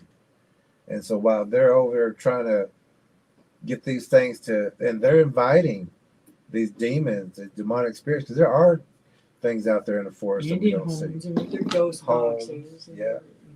They're also in churches, they're in hospitals, they're in homes, they're all over the place. And when you do that, when you see those researchers do that, they're inviting demons. It's not just the predators out there, the predator Bigfoots and the hybrids. They're inviting anything that's wants to communicate, anything that wants to come into their mind. They're inviting them. Pandora's box. And you got to watch those researchers. Don't take advice and don't do what they're doing. Don't be whooping, communicating, calling them, leaving gifts for them, playing music for them. Apologizing to them for being alive and in the woods. Don't do anything those other people do, because they will get, because these things go home with you. Demons go home with you. If you're out there and you're communicating and saying anything, want to talk, or any, things like that. Or just passing through, don't hurt me. Don't you open that door by trying to communicate in your mind or speaking out loud. These things will enter into that open doorway that you just invited them into, and they'll go home with you, and you're going to start having things go on at your house. Now that you brought them home, you may have a wife, you may have a husband, you may have kids, you may have pets. These things you just gave them a whole new set of people to feed on. And energetically, spiritually, physically. So if you go to those conferences and tell them you got activity or an experience, be careful of those ones who tell you, try to communicate with them. Leave them some get a food, bag of apples. Try to talk to them. Some are good, some are bad. No, a predator is a predator. It all depends on your intentions. It all depends on how you feel and what They can tell if you're a good person. And these people they won't show you any video. If they say something like, well, show me the video of you communicating with one of these things. And that's, well, I don't have them, but I'll feed them. I've never seen one, but. Or there's guys that write books that hasn't even seen these things out there, much less been up close to these things. But if you go to these conferences, any of them, ask those people, where's your video of you playing chess with these things? Where's the video of you, making a cake with these things? They don't have it, but they'll say they're communicating, they're interacting. But all they're doing, if they do have them there, they're seeing the shadows. They're leaving food out there. And these things are coming to their house. And they'll probably tell you that too. These things come to my house every night. That's because you've been feeding them. You've been inviting them in. And they'll make you feel guilty for knowing that's not normal, and I don't like you banging on my house. I don't like you crawling on my roof. That's just, or watching my children, or that's not. They'll try to make you feel guilty for that, or for carrying a weapon in the woods. That's not communicating. Those things are trying to find an entry. Yeah. Something that's open. Is that window open? Did you leave that door unlocked? I guess you don't want this pet. You left it outside. Feeding on that fear too. They'll climb on your roof. They'll check your vents. They'll look for any entry point that they can find. And if you're not deterring, got your lights up, got your game cams up, anything to deter, these things are going to be at those houses every night looking for food, eating your dog food, eating your horse food, eating your Wildlife around there. And they But will I'm glad his disappear. dad did tell him about if you are nervous, go get that go shotgun. get the gun. Yeah. I buried it, for years. Had a couple other encounters, and that's kind of what led me to starting the podcast. And spent 17 years in law enforcement, seen a lot of weird, strange things. But about 7 years ago, I was coming up the hill from where I used to live at, and on Highway 64, and look over to the right. It was at night, 11 o'clock at night, and stand on the side of the road. There's this white, massive creature, and the thing jumps over the hood of my car. Going, I was like 55. I was in a Toyota Corolla. We talk about that in our book, the lone car going 55. Like everything, the lone car going 55 on the road. They're In this book, we talk particularly about it. vulnerable. Literally. That They want you to information. chase them into the woods. They want you to stop. They want to cause a wreck. That's a good option for them because that means food. If they can't cause a wreck, they want you to stop and get out and follow them or try to take pictures or see what it was or never do that. You just keep on moving, keep on going. And we also talk about that in the Bigfoot documentary. We did take it off of YouTube for right now, but we're going to be showing it at the book signing. And we talk about that 55 miles per hour, the lone car, and they will cross. They will let you see it so that you pull over, get out of your car and say, I'm going to get a picture. What was that? Let me get a little closer. Let me look for tracks. Let me see if I can find a track. Mm-hmm. And there's so many cars that are found with those doors open on the side of the road, and the driver is gone. These are traps. These things are predators. They hunt people. They hunt anything. They can hear that car coming from so far back. There's no way they waited until just that precise moment to jump over the hood of that vehicle. That's intentional. It's not an accident. There's not a mistake. And I don't know. Well, I'm going to back up a second, but I don't know. Did he stop and get out? I don't know yet. We didn't get there yet. But also, they will hold deer. They will hold hogs and wait for that car, that 55 mile per hour car, that lone car, and shoot it out there right in front of that vehicle. You hear people say that deer hit me. I didn't hit it. I was one that said that deer hit me. Mm-hmm. It was like it came out of nowhere and just intentionally slammed into my car. But I didn't put two and two together back then. And that's what Carlson said too. And that deer horn actually cut his cheek. It did, yeah. Because it came at the side of the car. Yeah. And I didn't, thankfully though, and it was about 11 o'clock at night, and I was going to pick up one girl from her job, and the road was way too dark. I was the only car on the road. Lone car. And I said, well, if there's any damage, I'll look at it when I get there into town. It was about, 8 miles out of town. I'll look when I get there and it's lit up and people are around. I didn't stop. Good. And I'm glad that I didn't. And when I came back through that, the deer, didn't see the deer anywhere. Yeah, it was taken. It was eaten. So we didn't hear because we stopped it. But let's see if he stopped.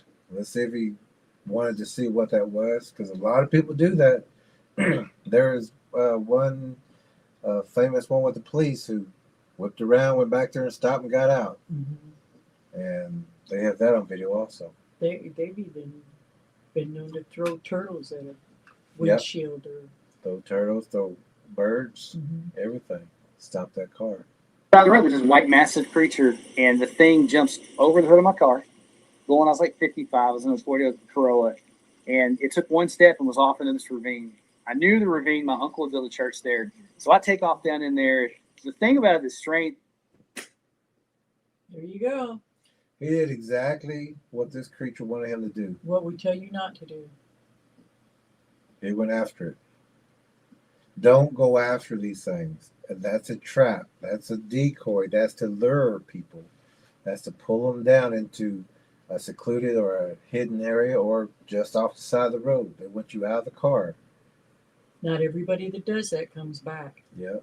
I'm glad he made it out of there. But he's been in a lot of traps. He just doesn't recognize them. Not yet, anyway. But he did exactly like we said, don't do. Before you have the Corolla. And it took one step and was off into this ravine.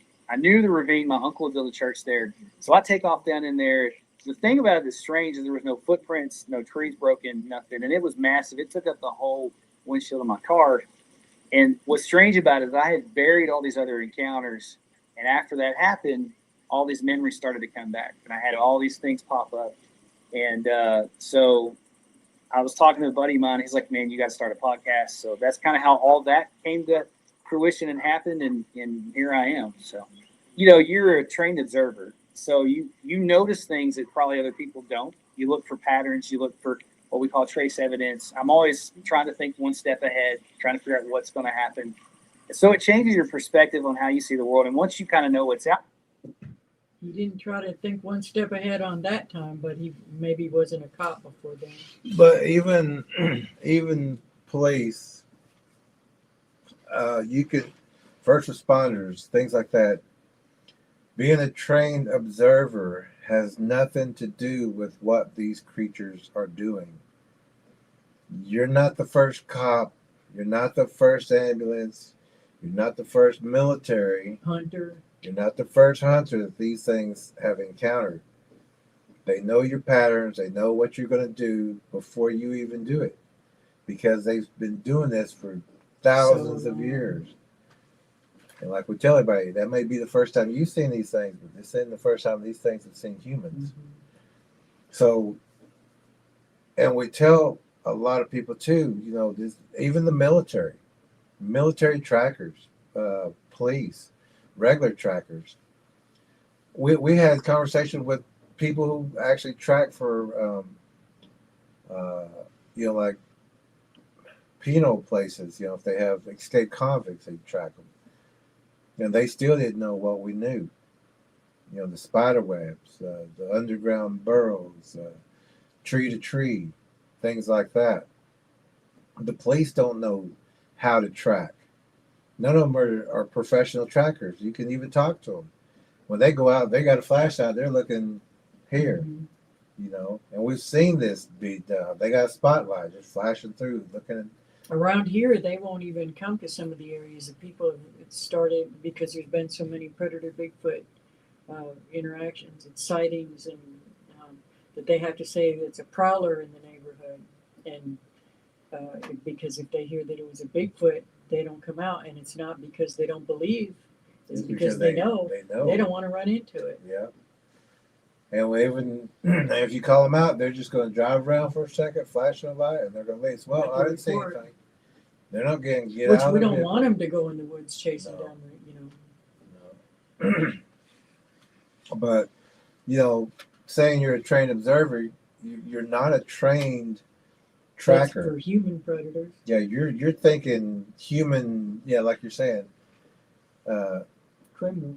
You're trained in the city. You're not trained in the woods.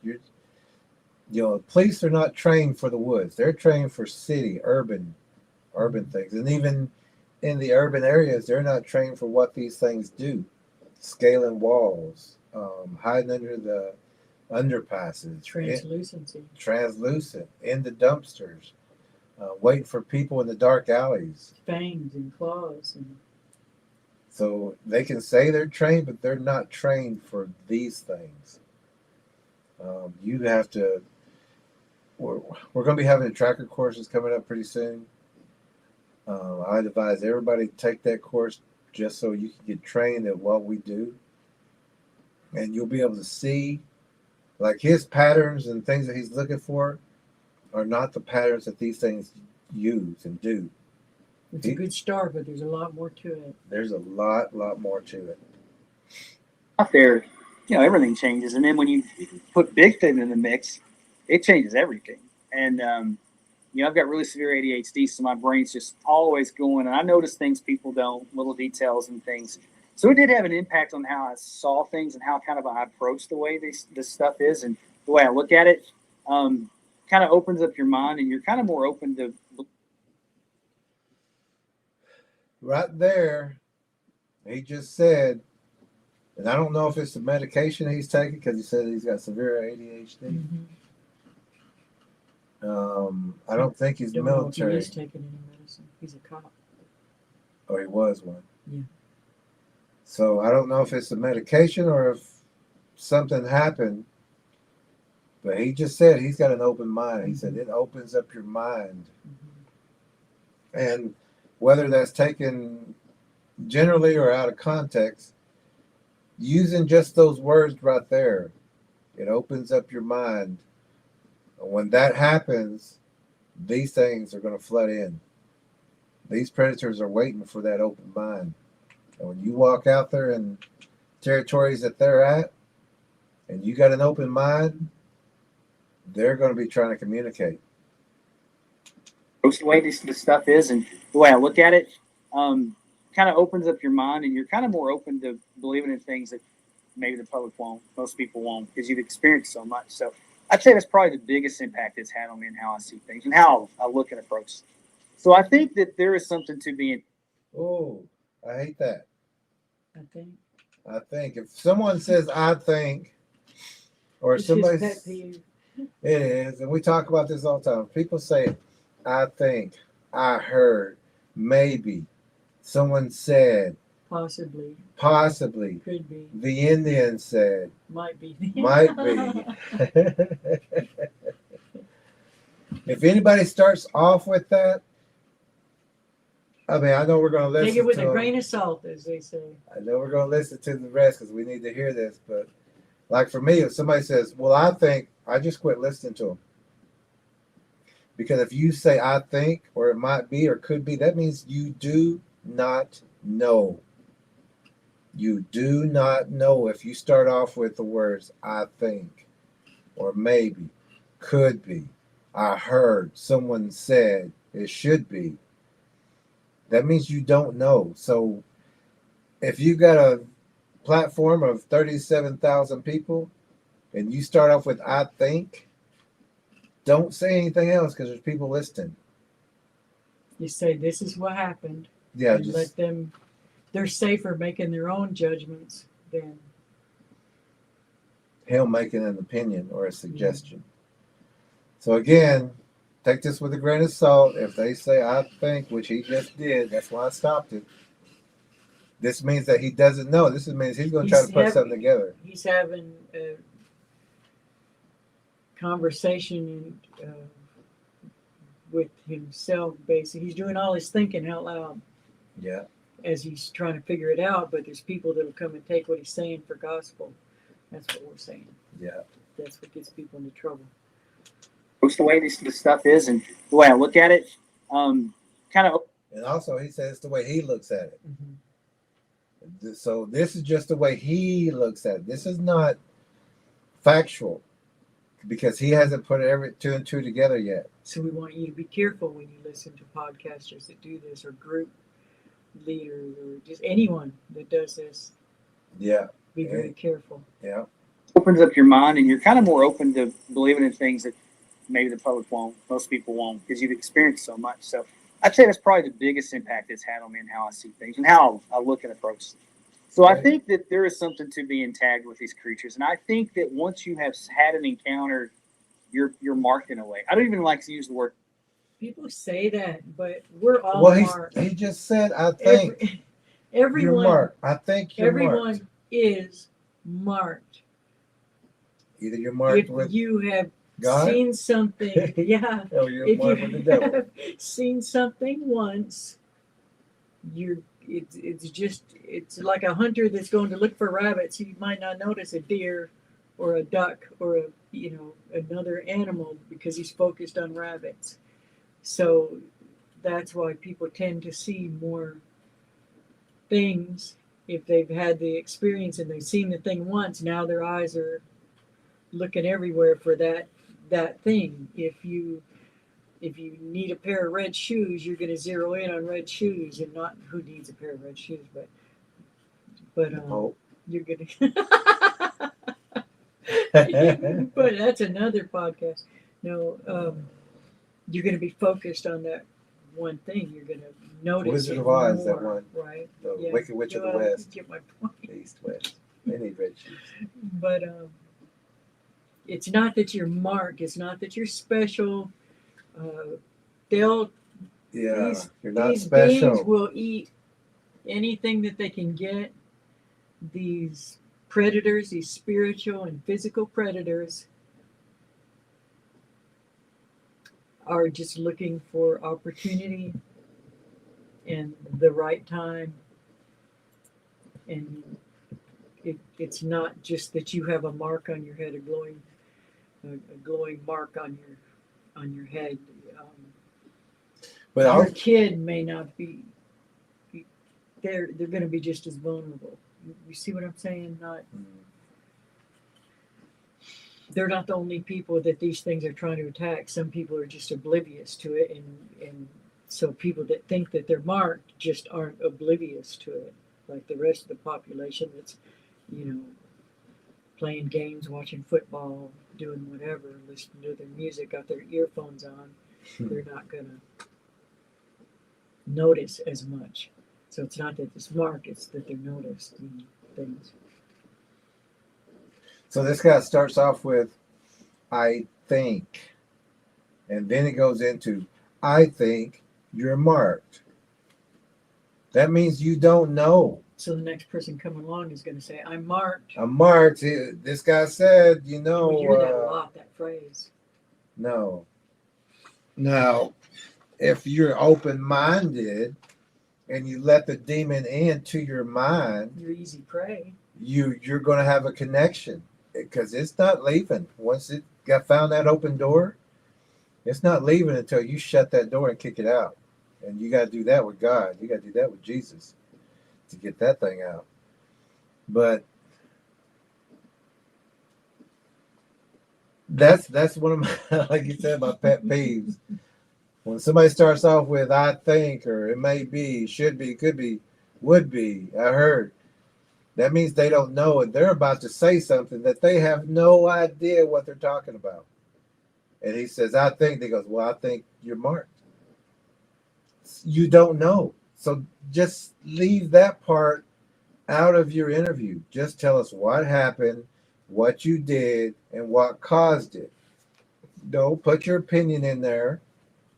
Don't try to form some kind of conclusion. I wonder if they ask him, "What do you think?" You never hear questions that the cameraman asks or the producer. Maybe they say, "What do you think it is?"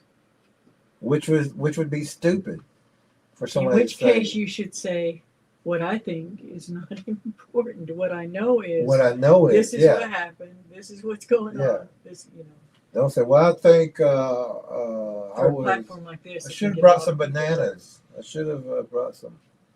No, don't give your opinion. Don't give your suggestion. And remember, if they start off with I think, this next part that they're going to say, they have no clue to what they're talking about. So let's see where. With these creatures, and I think that once you have had an encounter, you're marked in a way. I don't even like to use the word tag. That comes up on the show a lot, because I think once you've had one, He doesn't mind tag, or he doesn't like tag, but he doesn't mind mark. Yeah, What difference that's the does it same make? thing. But also, the thing is, once you have a real visual encounter, which he had one when he was a kid, so I don't know why this one would Said be. two, yeah, but the one was looking in the eyes. But once you have a visual, a good visual, not a shadow, not something behind the trees, which these things do that, and Not a those, blur. yeah, not a blur, and they are doing that, and you can make it out like that. But until you've had a visual, a facial visual, or seeing the entire size of these things, and they're all different sizes. But when next time you go into those woods, you are looking everywhere. I would say for the rest of your life. For the rest of your life, you're going to be aware that these things are out there, and you're going to realize there's more than one. It's not just in the Pacific Northwest. It's not just in Canada. These things are everywhere, and they travel in groups, hunting groups, where you see one there, and that's the decoy. It lets you see it. That's a decoy. The other one's on your left or on your right, and the one that's on the left is the one hunting you. But once you know these things are out there, of course you're going to be more aware. Of course you're going to find these things. You're going to see these things more often. Because a regular person doesn't know they're not looking at that shadow. They're not looking at what's, hunched down. They're not looking in those blinds. They're not looking behind those trees. They could care less. They're looking at squirrels and rabbits and flowers, and because they don't know. So it's not that you're tagged. It's not that you're marked. It's that you're aware and you know the route there. So you're going to be seeing these things because you know to be looking for them. You don't want to be caught off guard. So you're going to be if you've been mugged, you're going to pay more attention than the average person. So. Yeah. If even the same thing with gangs. If you're going down the street and you see a whole bunch of guys together, you can walk down that street and they start picking on you, and the next thing you know, you're getting into a brawl with 5 other guys. Next time you come down that street, you're going to go on red flags. You're going to go on the other side of the street, yeah. Or if you see that woman on the side of the road, there's a tree line right there. You're going to, if you ever pulled over because there's a woman there or a man there, that's a trap. You're going to bypass that, or you may say, I'll call for help, but you don't stop. Or you let somebody know where you're at and what you're doing. But once you see these things, once you know they're out there, you're more aware. You're looking for shadows. You're looking for blurs. You're looking for things in the water. You're looking for things. You're looking for those eyes. You're looking for, or you're smelling. You're using all your senses because you don't want to be caught off guard by these things. And you're not focusing just on one. You're looking around. You're listening to what's behind you and on the sides of you. Yeah. You're going to have multiple encounters happen. I don't know why that is. I mean, I've got tons of theories. I've thought about it a lot. But I know this, that my dad had a UFO encounter when I was 5. I was in the car when it happened. I didn't see it. And then I had this encounter at 14. I saw the thing one other time between the last time I saw it. And then 3 months ago, I had a dogman encounter.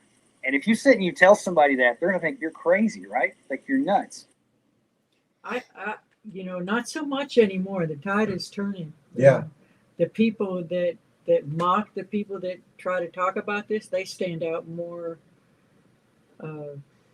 as buttheads than they used to. People say, no, too many people have seen too much. You're the outsider. You are the one that doesn't know what you're talking about. You're the one on the couch in your mama's basement. Yeah. Don't get off playing Stop Nintendo all mocking day. people. And some of the people that do the mocking are also, they're paid shills to get people to shut their mouths. Yeah.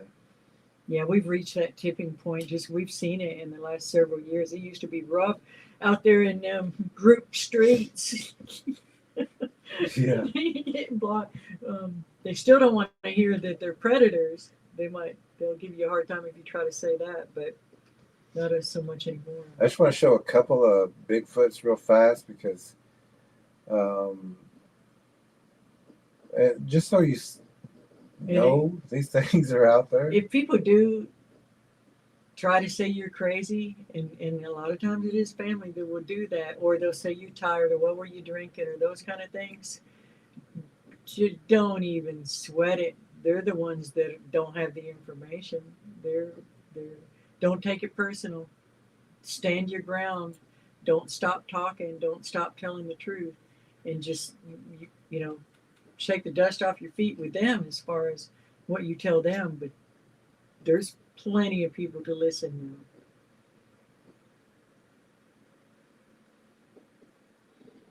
This was a photo taken by Tracker K. Well, these are the pictures over here that's being shown. This is just, it's still froze right now. Oh, okay. So these are photos of Bigfoots that are out there.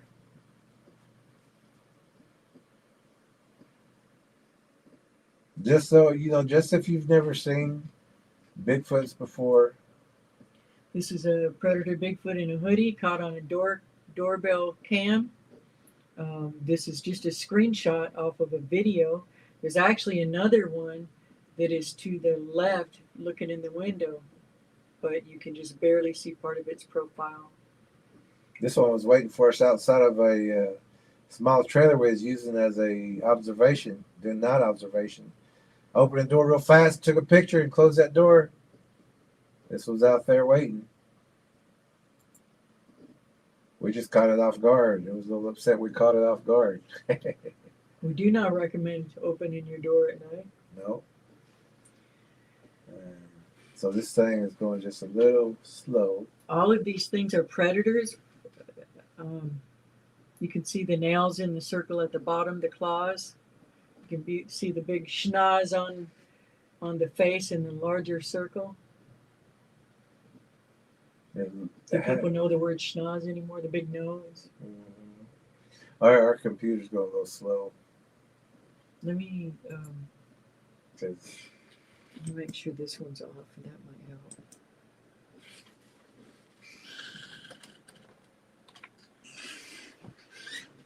and that's the alligator face looking one. Here's the one War Chief seen. One of those ones before is with a tracker. If you read our book, or if you come to our book signing, you'll understand that they have different features. They don't all look alike, but they're all part of the original predator. They're all in the lineage of the original predators. Just different mutations. All you need to know, you don't have to split them into a bunch of categories of this is a type 1, type 2, type 3, type 4. It's a dog man, mothman, bear man, pig, monkey man, lizard man. These are all predators. They're all unnatural mutations that should not be. They're abominations. And none are good. There's not some are good, some are bad. I have to apologize to Kay. I just remember that you needed to get a link sent, but then I sent it to you in the Facebook. If you get that, Kay, Tracker K. This one is looking around a tree, and this one doesn't have hair. You know, they're not all going to be the same. This one, I don't know if it showed or not, but we call it Little Ugly. Sharp teeth. Dark as midnight. And this one has a puppy that it uses to help hunt also. The puppy's in the foreground. You can see the head of the predator in the back over the puppy's shoulder. That's East Texas. What do you call that? Profile? Or This one, yeah, this profile, that head is about 2 feet tall. What's the size of a man's back? This is a screenshot of from a video, and that's actually on this property. There's 30 acres here, and it was at the back end of the property. Mm-hmm.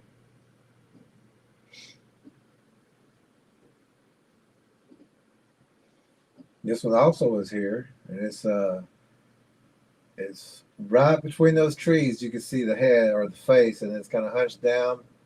It's got his hand down there at the bottom. It's trying to get as low as it could, but we still caught it. And they'll hide by the big boulders, and they can look like boulders. They can look like tree stumps. They can look like cats. whatever they eat, the DNA, whatever's in food supplies in that area is what it's going to look like. And here again, Tracker K's. She caught two on one of her scouts. When she was in our training course. Yeah, she was in her training course and caught all that. And there's a guy who said he was the best in the world or best in something, and he never had photos like that. And Tracker K was just in the tracking course, and she got better photos than that guy ever got. All right, let's go a little further. But if you know, you know. And so there's got to be something to that. I've looked at bloodlines. I've looked at the gift of discernment. You know, I'm a Christian. I have different things that I believe, and I think through a biblical lens. But there's something that tags you, marks you, whatever words you want to use. Because there's got to be something. Because so many people. If you open your mind to these things, if it gets into your mind, it makes a connection. You have to get rid of that with Jesus. You have to rebuke it and get it out of you and make sure God's in there. Keep that threshold strong. And there's a lot of things like that mind protection technique. You got to train. You got to protect your mind, not just your body, but you got to protect your mind too. If you're, and your words are powerful, so you got to watch your words. You can't go out in the woods asking for something to talk to, because it will get inside there. They'll take a body of a believer, they'll take a body of a non-believer. They'll take the soul of a believer, they'll take the soul of a non-believer. They're just into collecting bodies and souls. Whoever. Oh, you're welcome, Tracker K. Sorry about that. Yeah, we are. Hey, Malcolm's in the room too. And Malcolm. All right. I talked to that come on the show have had multiple encounters. So either everybody's lying or there's something going on. And I don't know what that is. Clearly there's something going on. Clearly there's something going on. But when you say, but I don't know what that is. So let's not give opinions or suggestions. If you just say, I don't know what it is. Okay, and we know everybody's not lying. Yep. As a Christian, coming at this thing at a biblical perspective, it's got to fit in that context for me.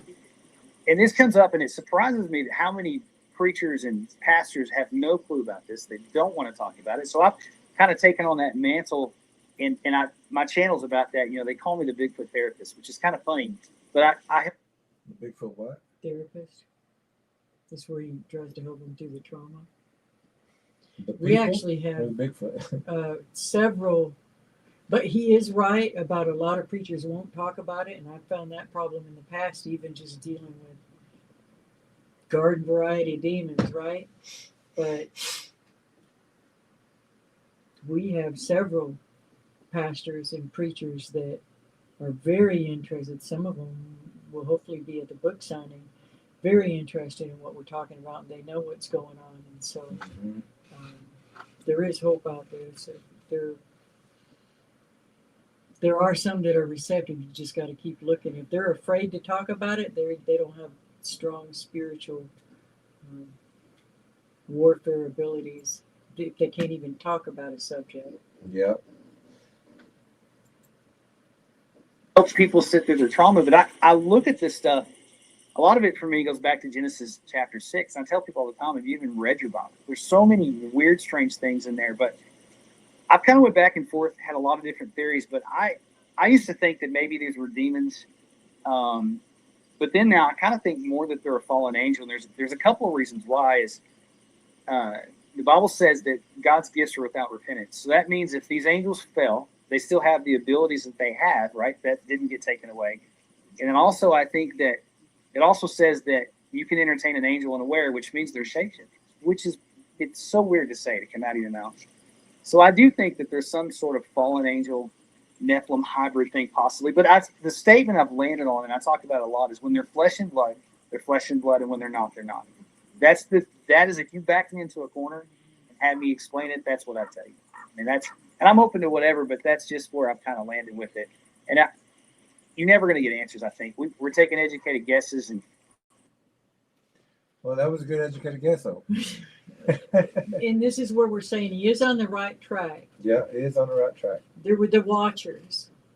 Mhm. Those were the ones that left their first estate and they took the women that they wanted, the women that God had created, and they weren't supposed to do that. They were supposed to be watching and protecting, but instead they wanted to breed because we could breed, we could make babies, but they could not. They needed the people to be able to do that, so that's why they did that. They created all kinds of monstrosities. Those were the Nephilim. Those were the babies. Those were the 300-400 foot giants, and we agree about the Genesis 6, but when those died, and some of them died in the flood, and there was more incursions than one. It happened more than once, and that wasn't the only time that angels fell.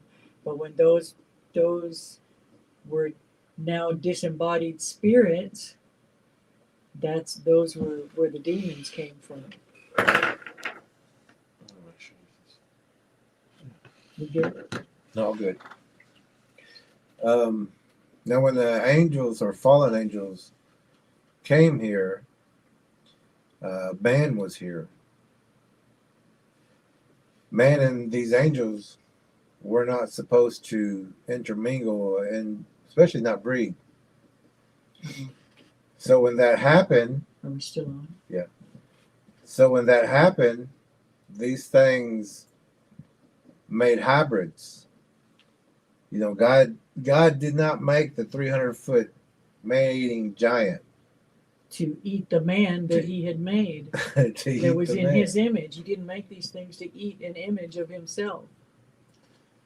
And there's also the incursion of the spider DNA that is not from here. There's nothing else here that has 8 arms, 8 eyes, drinks blood, catches anything that it sets traps for everything to feed on. You know, that's not supposed to be here. And that spider predator DNA has also eaten man. So when a spider eats something, it uses that DNA and puts it into its offspring. But that offspring is also a predator. So when you got a bell spider, a bird spider, a fish spider, a wolf spider, dog spider, any kind of hybrid like that. Now, when you mix that with aquatic, you get octopuses, you get sharks, you get barracudas. Mix that with the bird DNA, you Where all get the predators came. you get that predator DNA. You get the falcon, the hawk, Even the predator plants. predator plants, everything. But that DNA is not supposed to be here. And when you put man mixed with a spider and all these other DNAs mixed in, you're going to get a Bigfoot. You're going to get something, and if it eats more man, it's going to look more man-like. And so there's the abilities and you can be physical and spiritual. You can be both. Our book says that everything in between. It's if people keep trying to put it all in one tiny little box, and it doesn't need to be any more than you can contain God in one tiny box. Yeah, you can't do that. For our purposes, you just need to know what we want the message to be is that they're all predators. They're all predatory. There's none of these unnatural beings or what the Bible would call abominations that he repented, that he even made these, or that these things even, really that he even made man because every day they seek after evil. These are the ones that were demonized people. And Josh And all doesn't know these about this creatures. cosmic spider coming in either, because it does. And these spiders fed on Nephilim offspring. You know, whenever they die, that was free food, and that DNA was used also. In our book, if you read the Choctaw Legend of Time, you'll know what we're talking about with the spider.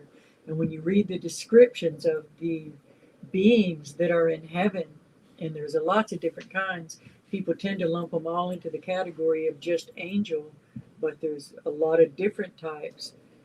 You know, multiple eyes, multiple wings, the, the vision of them is terrifying. The four faces. They're not like man, and they're not like these beautiful creatures that are here. These animals that God made. They don't have the fingerprint of God. These abominations that are here on the earth, that are a combination of what fell from heaven and left heaven and left God and came down here and mixed and defiled and infected the entire earth. This beautiful world that God made that has his fingerprint and his wonderful pattern. These things don't fit. They're patchwork monster Frankenstein beings. And they hate God. They hate the image of God. They want to be God. They want to get rid of us because we look like God in that he made us in his image. And we still have a connection with God, and they don't, and that's where that hatred comes from. And to say that these things are, some are good, some are bad, is just like trying to say that a demon, some are good and some are bad. Which one are you going to let play with your child or your grandchild? And none of these people who say they're having encounters are taking their kids out to mingle with these things. No, but they'll tell other people to. Yeah, they'll say, why don't you go out there and feed them and hang out with them? At these festivals, they'll say they have whooping contests for children to happen at a local festival. I don't know what page it's on, but What are you looking for? it's a combination of everything. But a completion of nothing. Yeah. And that's what we tell everybody. These predators are a combination of everything, but not a completion of anything. And that means that it can't be a fish. It can't be a ram. It can't be a man. It can't be a bird. But it's got all that DNA in one thing. And if it was to quit eating everything, it would revert back to a spider. So when you hear all these scientists saying it falls under the category of, it's got a female DNA, female person DNA, and unknown, that unknown category is this predator. That is its own category. And it's growing larger and larger and larger. And we have that in when this other tracker wanted to try to, thought he could, I don't know, prove me wrong or something. Anyway, and I was telling them, this was before the Melba Ketchum report came out. But I said if they would test for the DNA of a bird. Oh, he wasn't one of our trackers. No, not one of our trackers. He was one who was trying to take people on tours and try to have people not listen to me to make it seem like I didn't know what I was talking about. Yeah. But at the end, he was agreeing with everything I said, and also taught him some things about tracking. But I said if they would test for the DNA of a bird, the DNA of a ram, the DNA of a bird, the DNA of a serpent, and they finally said, well, they have had that test, and it's funny that you brought that up because that's what they found. Mm-hmm. And so that's why we say it's a combination of everything, but not a completion of anything. That conversation's on the Peculiar Path channel, and what was it called? The Tracker versus Tracker. Truth, Oh. or Here's that one. That was the Gary's Let's play that real fast. Gary Spikes. Yeah, okay. I'm gonna go heat up the coffee real quick while you do that. Okay. We're gonna play this one so you can hear it yourself. Do you want more? Yes, if I could. And so you know that and this was before the Melville Ketchum DNA study came out, and we said when that DNA comes out, when that study comes out, all it's going to do is prove us right. Because we didn't have the DNA study. But we know these things through ancient hieroglyphs and tablets that were left. The Egyptian Dinger Zodiac, the Aztec Sunstone, the story, the Legend of Time. This information is out there. We just had to decipher the hieroglyphs And put it all together. and put it all together for everybody. And now this is a short clip, but the full story on this person talks about how his father and his father's girlfriend were dragged up a ridge or down a ridge in their tent, and then this person, in quotes, tracker, laughed about that, but they're predators. Yeah. So let's listen to and this tracker. He's not one of our trackers, but he was trying to, I guess, try to catch me in, as far as not knowing what I was talking about. But at the end, he was agreeing with everything I said, and also, like I said, taught him some things about tracking that we do. But you're going to hear him, and when he's laughing kind of in the front, he didn't know that I was watching what he was saying. I just didn't have the phone connected for the interview yet, but I was watching him, and he was saying, I've got some tough questions he's going to have to answer, and he kind of laughed about it like he was going to catch me or know more than I did, which he didn't. So that's why you'll hear this funny laugh when he goes, I'm real interested. But I heard what he said before this part, and this is whenever I came on.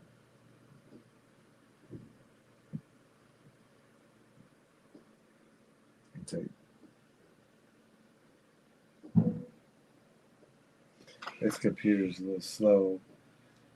Mr.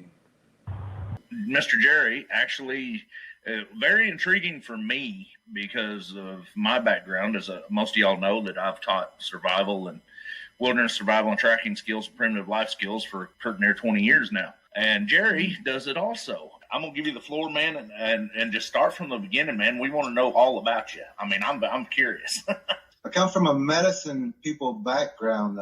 My mother was a medicine person, my grandfather's. So we've passed down healing ways throughout the generations, and it happened to fall on me. Except I wanted to find out more than what I was being told. So I left home and, I asked my mom, well, I was talking with her, and I said that I'm going to have to leave again. And she asked me why. And I said, well, if you can teach me everything I need to know about this world, I can stay here. And, she looked at me and gave me a hug, and she said, I'll see you when you get back.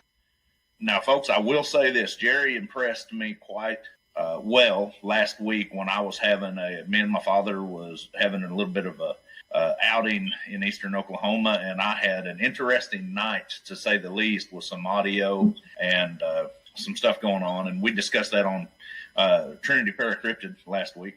But Jerry was literally about 2 hours south of me, and he was on standby if it got bad. And he literally was on standby to shoot up there and come find me.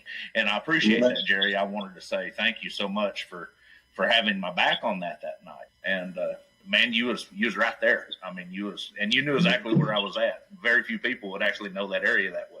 Where does Bigfoot come into this?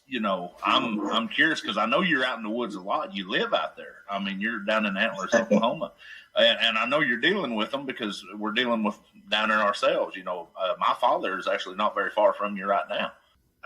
There's 3 troops running that area around Antlers, that stretch. There's actually more than that, but 3 that I've dealt with. He's got a white scar down the side of his face, and usually if you see him, there's something going on. It's almost like there's a territorial battle going on in between his troop and the juveniles down there right now. So they're firing back and forth. And the reason I'm saying this is to let people know that that area, even to all of us researchers that come into that area, is a fairly active area. I'd say it's almost as active as up around Broken Bow Lake on the backside in between there and Arkansas. So my original question was, have you had any aggressive behavior in that area? Not in this area, but I have in the Clayton, Oklahoma area, which is not maybe about 20, 30 miles from here. Oh, yeah. I know Clayton real well. That matter of fact, Big Boy with the scar runs that area real well. Dad got drugged halfway down a ridge in a tent in Clayton, Oklahoma.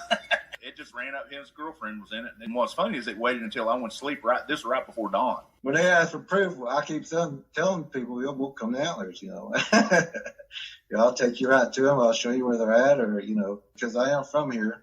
We're kind of like the guards here, and I took a shot at one just to get them to lay down because I didn't have a clear shot, but I had them on thermals and just kind of leaning it out there and taking the best shot by looking at that thermal. They took cover after that. And so that gave me a little space to, keep pulling back.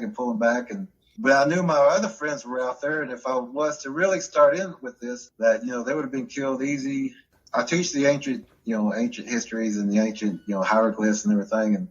And we see the mixture in the hieroglyphs in the Egyptian Dendra zodiac. And we also see it also in the Aztec sunstone.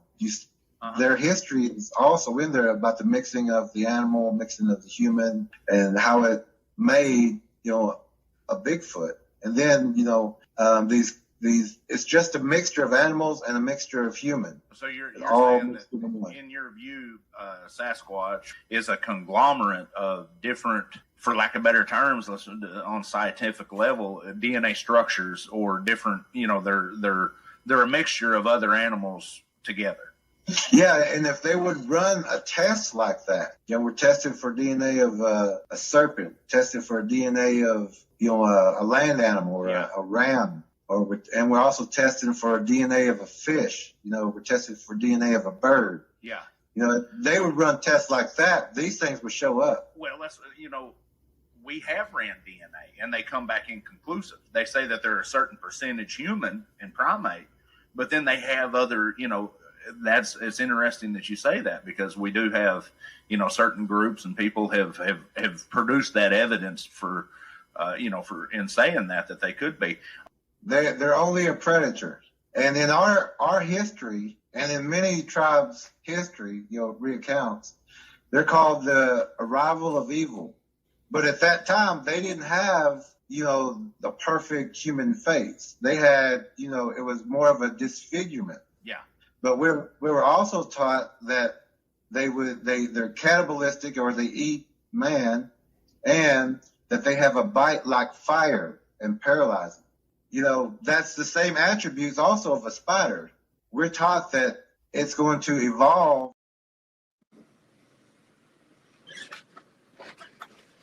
So, as you heard, and this was before the Melba Ketchum DNA study, which I think she's doing a dogman study, which if she uses a spider sequence, it's going to line up perfectly. But she's using a human genome sequence. That's what's throwing everything off. And that's why it doesn't make sense to her. Because she's getting DNA and she's talking like a monkey, bear, pig, man, or something like that. So she's using the wrong sequence. And I think Lee Tracker is mentioned it to her in a message to use a spider sequence. And it'll make perfect sense. But I don't think she's going to do that, because I think to her it wouldn't make, and that's why I said I think, because I'm not sure, that she wouldn't want to expose this or run a spider sequence, because if you find out that you've got a giant spider that looks like a man and is powerful and it's running around and consuming everything, laying traps everywhere, that's not a friendly thought. That's going to be out to the general public. And now think about how they spider crawl. The Bigfoot's really the closest to the original spider plus man. Yep. It's the most spider-like. It literally spider crawls. It lays out it uses the spider webs. It lays out its blinds in a spider web pattern. Can you show the picture of War Chiefs? The illustration, I can try this with moving short. if we've got it. Look at the spider in this. Well, No, this computer's going slow. It may have shown up on this one. Yeah, it's on that one, but not this one. Okay. Okay, but yeah, this. And once you see that, you can't unsee it. And you can tell by the no Spider neck. with man.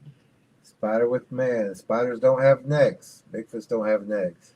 Even though some of the hybrids kind of do, but not like a Bigfoot. And like you see the extended arms, the longer arms.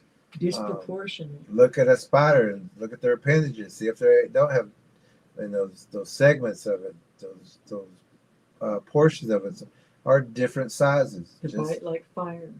Paralyzation, all that. Attacked by pouncing. Setting traps, drinking blood, eating everything, catching Climbing, everything. hiding in the darkness. Going straight up mountains, A lot of encounters, it tries to figure this out. Dogman is its own thing. He says that as a fact. We're saying it has more canine features. And then you add all these monstrosities and you add in the mad scientists with the information that's come from the fallen angels on DNA mutation manipulation, and the military trying to create their super soldiers. So now throw all those into the cauldron as well. A dogman is a hybrid of a Bigfoot. It's the same thing. With canine qualities, wolf-like qualities. Whatever birthed it was eating more wolves or more coyotes or more dogs. If it eats more aquatic like ducks, it's going to have wings. It's going to have webbed feet. It's going to have chicken feet. It's going to have beaks. Bats it eats. Yeah, and some of them have beaks. Bat Lizard-like. wings. Whatever birthed it, its offspring through that spider DNA, through that spider sequence, is going to produce whatever DNA it is eaten. It's not, and nothing is going to be the same. You don't see otter man in an area where there are no otters. Yeah, or goat man, or what's it called? The Wendigo. They're not where the elk are not. Not where the big things are. They're deer woman, man bear pig, turtle frog Batman. All those are the food source in that area. And we had a interview with some people, and they said it looked like a turtle, looked like it would have wings, and We spent a long time drawing out that. And then we asked them, well, what animals are in that area? And they said, well, there's turtles that burrow into the side of the sand and they crawl. And there's some bats here, and there's frogs here, and human DNA, and everything that it looked like. And it jumped down. He got a very clear view of it. It jumped down right there where he was going to his car. And that combination Yeah. made a turtle, frog, bat, man. So it's not a separate species. It's not a type A this or a type 1 that. And when people say type 1, type 2, they don't know what they're talking about. They don't know the dogman is the same thing as a Bigfoot.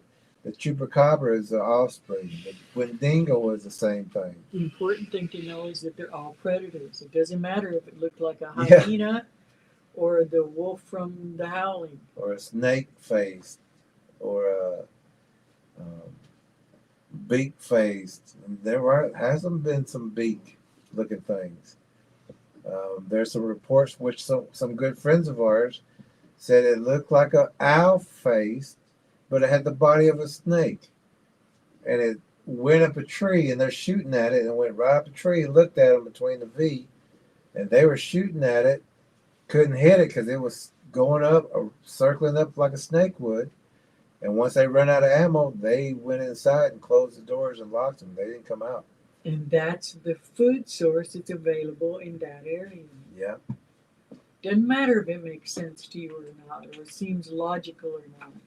And so this guy is, like we said, this is a good guy. He does good things Yeah, out there, but yeah. he's just not. He doesn't know Well, what. he's probably never been exposed to this information before.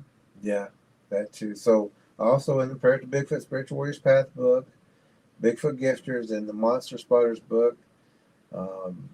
If you haven't been exposed to this, get these books, read them. They will give you knowledge that you've never had before about these predators. We also have the playlist called Just the Basics. That one's on the Lead Tracker E Facebook page. It's on the Peculiar Path with Lead Tracker E playlist. It's in the playlist on this one also, I believe, in this channel. And then we have the so the Just the Basics, and also the Spider Squatch DNA playlist. Also, there's one that's specifically about the spider connection. All that information has to be known to understand what you're dealing with. And that's another thing, that once you see it, you can't unsee it. Once you see the spider in these things, you just like, oh, okay, well, now everything's starting to make sense. And this guy here is saying the dog man is a whole different thing. No, it's not. Whatever birthed it was just eating more canine in that area. So there's wolves and there's coyotes. There's abundance because that's what they were eating. Just like this one right here. It was eating more cats in the area. Here's a close-up. It was just eating more cat. We've seen some that look like giant rabbit. We've seen some that look like skeletons. Seen some that look like kind of like a dinosaur. Seen some, like a rabbit. All different kind of DNA. Pick a creature that God made, and there's some mutation of it. There's a mutation of it. Yeah. That came from these predators mixing DNA with them, and then also the assets that the military and the government pick their favorites, and then they take it a step further and call them assets and put tracking collars on them. And if Josh knew what he was talking about, he would not say that this is a whole different thing, because it's exactly the same thing. The DNA of whatever birthed it was just eating more canine. And they hunt the same. Their predatory patterns are the same. They select their victims the same. Their purpose is the same. You'll find that information in that Prayer to Bigfoot Spiritual Warriors Path book. That's what matters. Yeah. Know that they're predators. But I'm not an expert. I'm just somebody who's had a lot of encounters who tries to figure this out. Dogman is its own thing. I think people can go back and forth about Bigfoot, whether it's evil or good.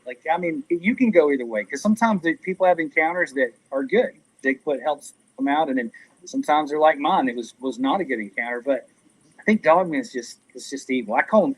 A predator is a predator.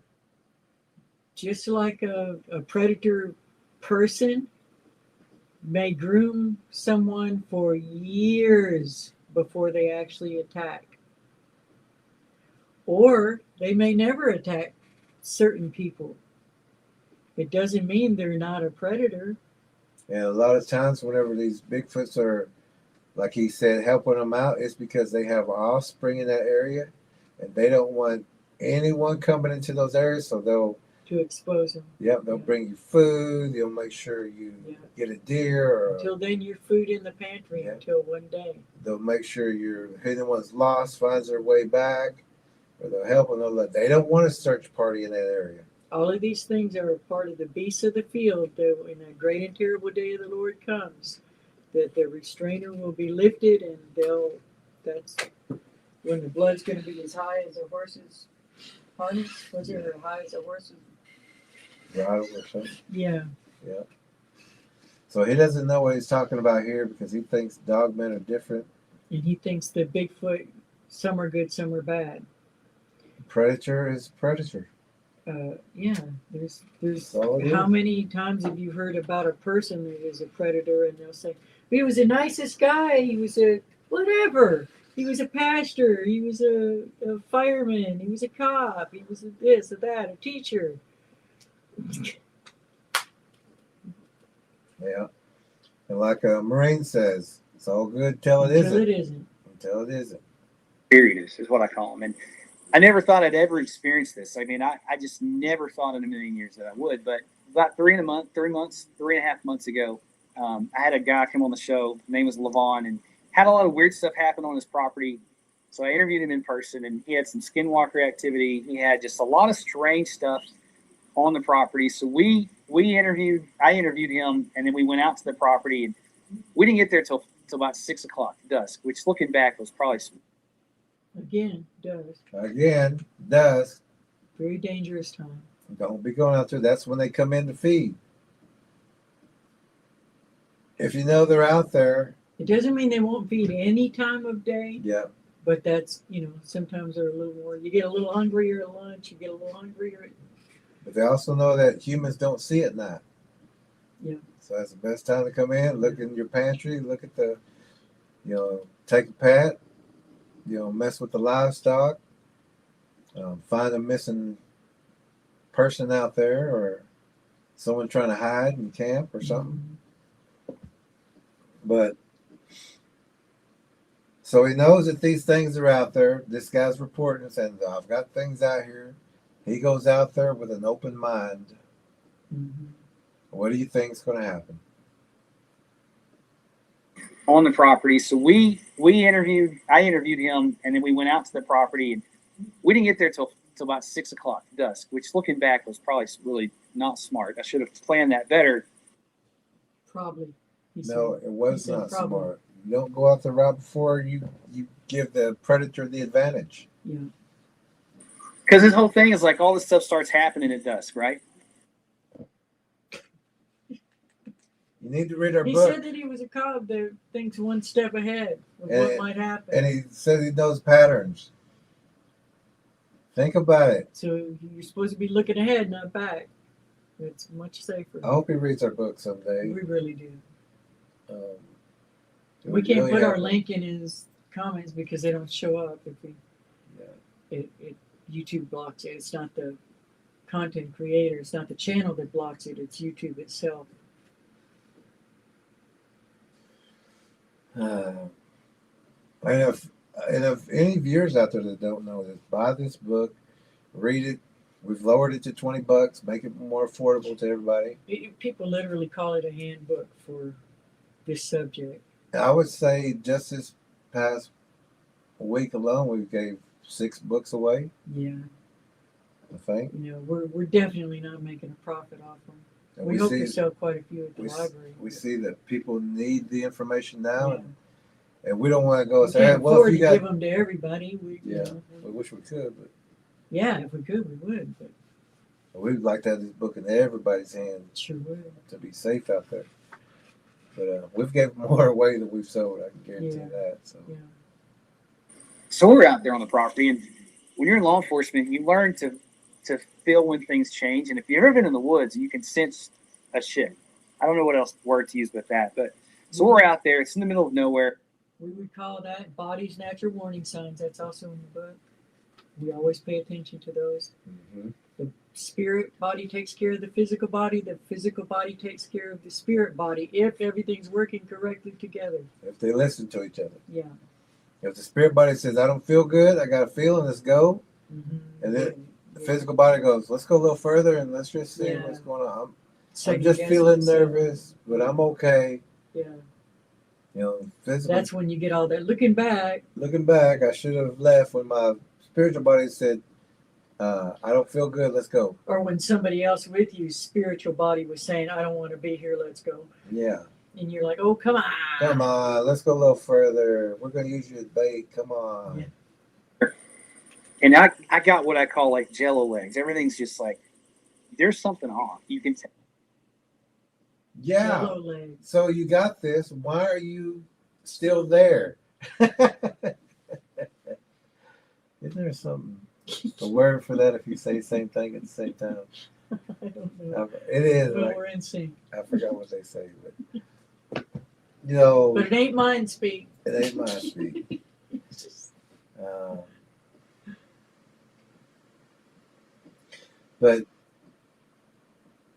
your body is basically, and there was another one that we did a Watch on Wednesday on where her body was shaking, but she said, but I didn't feel nervous or anything, but my body was my body was shaking. shaking like crazy, convulsion, But ready my to mind run. was trying to justify it or see it as kittens I or couldn't see what's wrong, but the body goes, "There's a predator right there. hello. Let's go." And she Your said job is to protect me. her body was shaking all I'm over willing the to place. get you out of here. I'm telling you, let's go. And she goes, "Well, I'll just go look over here." That's a gift from God. He talks about discernment and praying for discernment.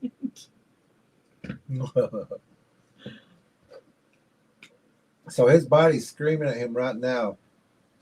There's If he was something a here. cop on the beat, It's time to what go. would he do? Would he just would he back out a little and watch, or would he go plunge it in?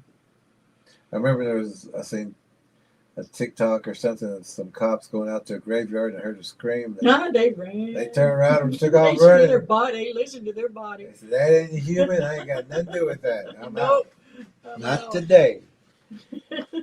Don't blame them. So this guy's got a bad feeling. Now his legs are getting jittery Jello-y. and jello-y. It's time to go. Right there. It's time to go. Time to leave. Tell that you're being watched. And I'm just out there filming and just, He's got the feeling he's being watched. Jello legs. His body's screaming at him. He's continuing to film. And he goes, and I'm just filming. You know, And just it's like dusk. it's And just there's like a that. pattern of it. Just like that girl, her body was shaking completely, and she's going, "Well, let me just go a little further and see." But her body wouldn't go further. It's like no. Mhm. And then she went in cramped up all night in a fetal position. because Discernment's no good to you if you don't use it. If you, yeah, You don't you're pay not going to attention use to it it. to discernment. Don't pray for Holy Spirit protection if you don't If you listen. you don't stay there. You go. Your body's saying it's time to go. There's something here. Yeah, yeah. It's time to Oh, go. protect me, Lord. And Lord says, okay, get out. Yeah. And So you're I'm, like, I'm telling you, go. and you're like, I just want to see what's over just his a little heel. bit further. Just a little bit further. I just want to see what those I ears just got to are. get a good picture. What's those ears? I'm gonna go. Is those the ears? So your discernment, you're throwing your discernment out the window. Yeah, you're not paying attention to it. And if you don't listen to God when you ask Him to tell you something and you don't obey or listen to the Holy Mhm. Spirit, you will lose that connection. You won't have that protection. It's gonna be like, why bother? They don't Wow. listen anyway. You Like a don't listen. parent. You don't listen. I ain't telling you. You do what you want to. And the body's going like, man, and the body will get sick too. Yeah. The body will just start convulsing and getting sick just because you're not listening to it. You're overriding it. Yeah. Overriding is a good way to put it. and I got what I call like jello legs. Everything's just like, there's something off. You can tell that you're being watched. And I'm just out there filming and just got my camera filming different stuff. And I'm not trying to capture this thing. I didn't go look for it. So we're out there and there's a spot we stopped at first. And then we went to this little cabin and I set my camera on the ground and we're walking. Cabin in the woods. You did go to look for it. That's You why did you're go out to there, look and for that's it. why you That- got your camera out. Why you got the camera? Why Why would you you go to bother that with the spot? camera if you weren't trying to get? Be honest with yourself now. Yeah, you can lie to yourself, but we just heard you say we went out there because we knew it was out there. Yeah. That's where the activity was. So That's why you're there. if you're not looking for it, why would you go out to a place where there's activity with a camera At dusk. at dusk? That don't make no And sense at all. ignore jello legs. Ignoring your body Feeling shaking, watched. knowing you're getting Oh watched, no, Josh. but saying that you're not looking for it. I mean, then why do you got a camera? Why are you at this spot if you're not looking for something? Yeah, just be honest with Be- yourself. just so you be can honest. correct and don't do it again. Yeah. I got what I call like jello legs. Everything's just like, there's something off. You can tell that you're being watched. And I'm just out there filming and just got my camera, filming different stuff. And I'm not trying to capture this thing. I didn't go look for it. Yes, you did. So we're out there, and there's a spot why we you're stopped out at there. first, and then we went to this little cabin. And I set my camera on the ground, and we're walking and talking, and a couple weird things happen. Is I do video production. That's what I do, and so A lot of, if there's a cabin and these things think that you're going to that cabin, it's called Cabin in the Woods. They will let you go to They that make cabin. movies about it. Yeah, they make movies about it. They will let you go to that cabin, and then they're going to surround that cabin. They know you got to come out, or, you're going to get hungry, or you're going to starve to death in How there. many stories has that happened in? Yeah. And someone True will say, stories. we've got to make a run for it. You shouldn't be in the first place. And that's not a secure place, but they will let you go to that cabin that's isolated way out there in the woods because they've got traps already set up. I know how to work this equipment, but all my audio stuff stopped, quit working. The battery's drained, which is kind of a telltale sign when something weird's going to happen. So it's time to go. That does happen. We've had that happen. So how many warnings has he had? 4, 5. At least 4 or 5 to go. To I not wonder if he go knew further. right then that it wasn't working, or he set it on the ground and then continued forward. I guess he was trying to get a different kind of shot. And he said that's a telltale sign. Yeah, but I wonder if he saw that afterwards. And you think he knew that right then? No, he said it went down and everything. Yeah. But he also said that's a telltale sign that something bad is about to Yeah. happen. So you got that, the jello legs, the feeling watched. Dusk, knowing that these things are there because Mhm. somebody took you to this property. Mm-hmm. They know something's there. They know something's going on. You got to watch people. You never get a good deal. Never take a great deal on a cabin in the On woods. land too, yeah. Somebody gives you a good deal on a It's too cabin good in the to be woods. true. Pay a little more. Pay a little more. Or at least talk to the neighbors. You talk to the neighbors. How many stories start out like that? I got a great deal on this property. Yeah. I've Yeah. been there. I got a great deal on that land. Ooh. And we've talked to people like that. Oh, man. Said, did you get a good deal on this land? Oh, Yeah, I got a good deal. Yeah. Yeah, that's because you got Bigfoot. And there's people that'll resell the same property because when the people bail and leave everything behind because they're terrified, they got all that stuff, and then they can resell the property again. And you have to disclose ghosts, but you don't have to disclose predator Bigfoot, werewolves, yeah. walking wolves. So he said, Word to the wise. that's a telltale sign something bad is about to I happen. think So, there's about 5 things then. so are you Plus leaving? his cop instincts and his recognition of patterns and his discernment. He's throwing everything out the window. Yeah. It all He should have was left for alone. naught. How can you feel bad about someone who ignored everything? Don't feel bad. Just I don't think he's a bad guy. I think he just didn't think it through, but he will next time. Yeah, he didn't think this through. And doesn't need to give advice in regards to these kind of things. We do. Anyone Don't who do what takes I'm doing. advice from him and listen to what he's doing and what he's saying, Yeah. there's no way you would take advice from this guy because he's ignoring everything, all the Yeah. security, all the warning signs. Yeah. He's not saying that if this happens or if you feel Get out those like our book jelly does. legs. Yeah, our book tells you those things You happen. have jello legs. And we A cop with jello legs who's seen many things and experienced many things. They should have. and know something is bad about to Uh-huh. happen. We've actually had other people on different channels say, I know what Jerry would say. Get out of there. Get out of there. It's time to go. Time to go. Why are you still there?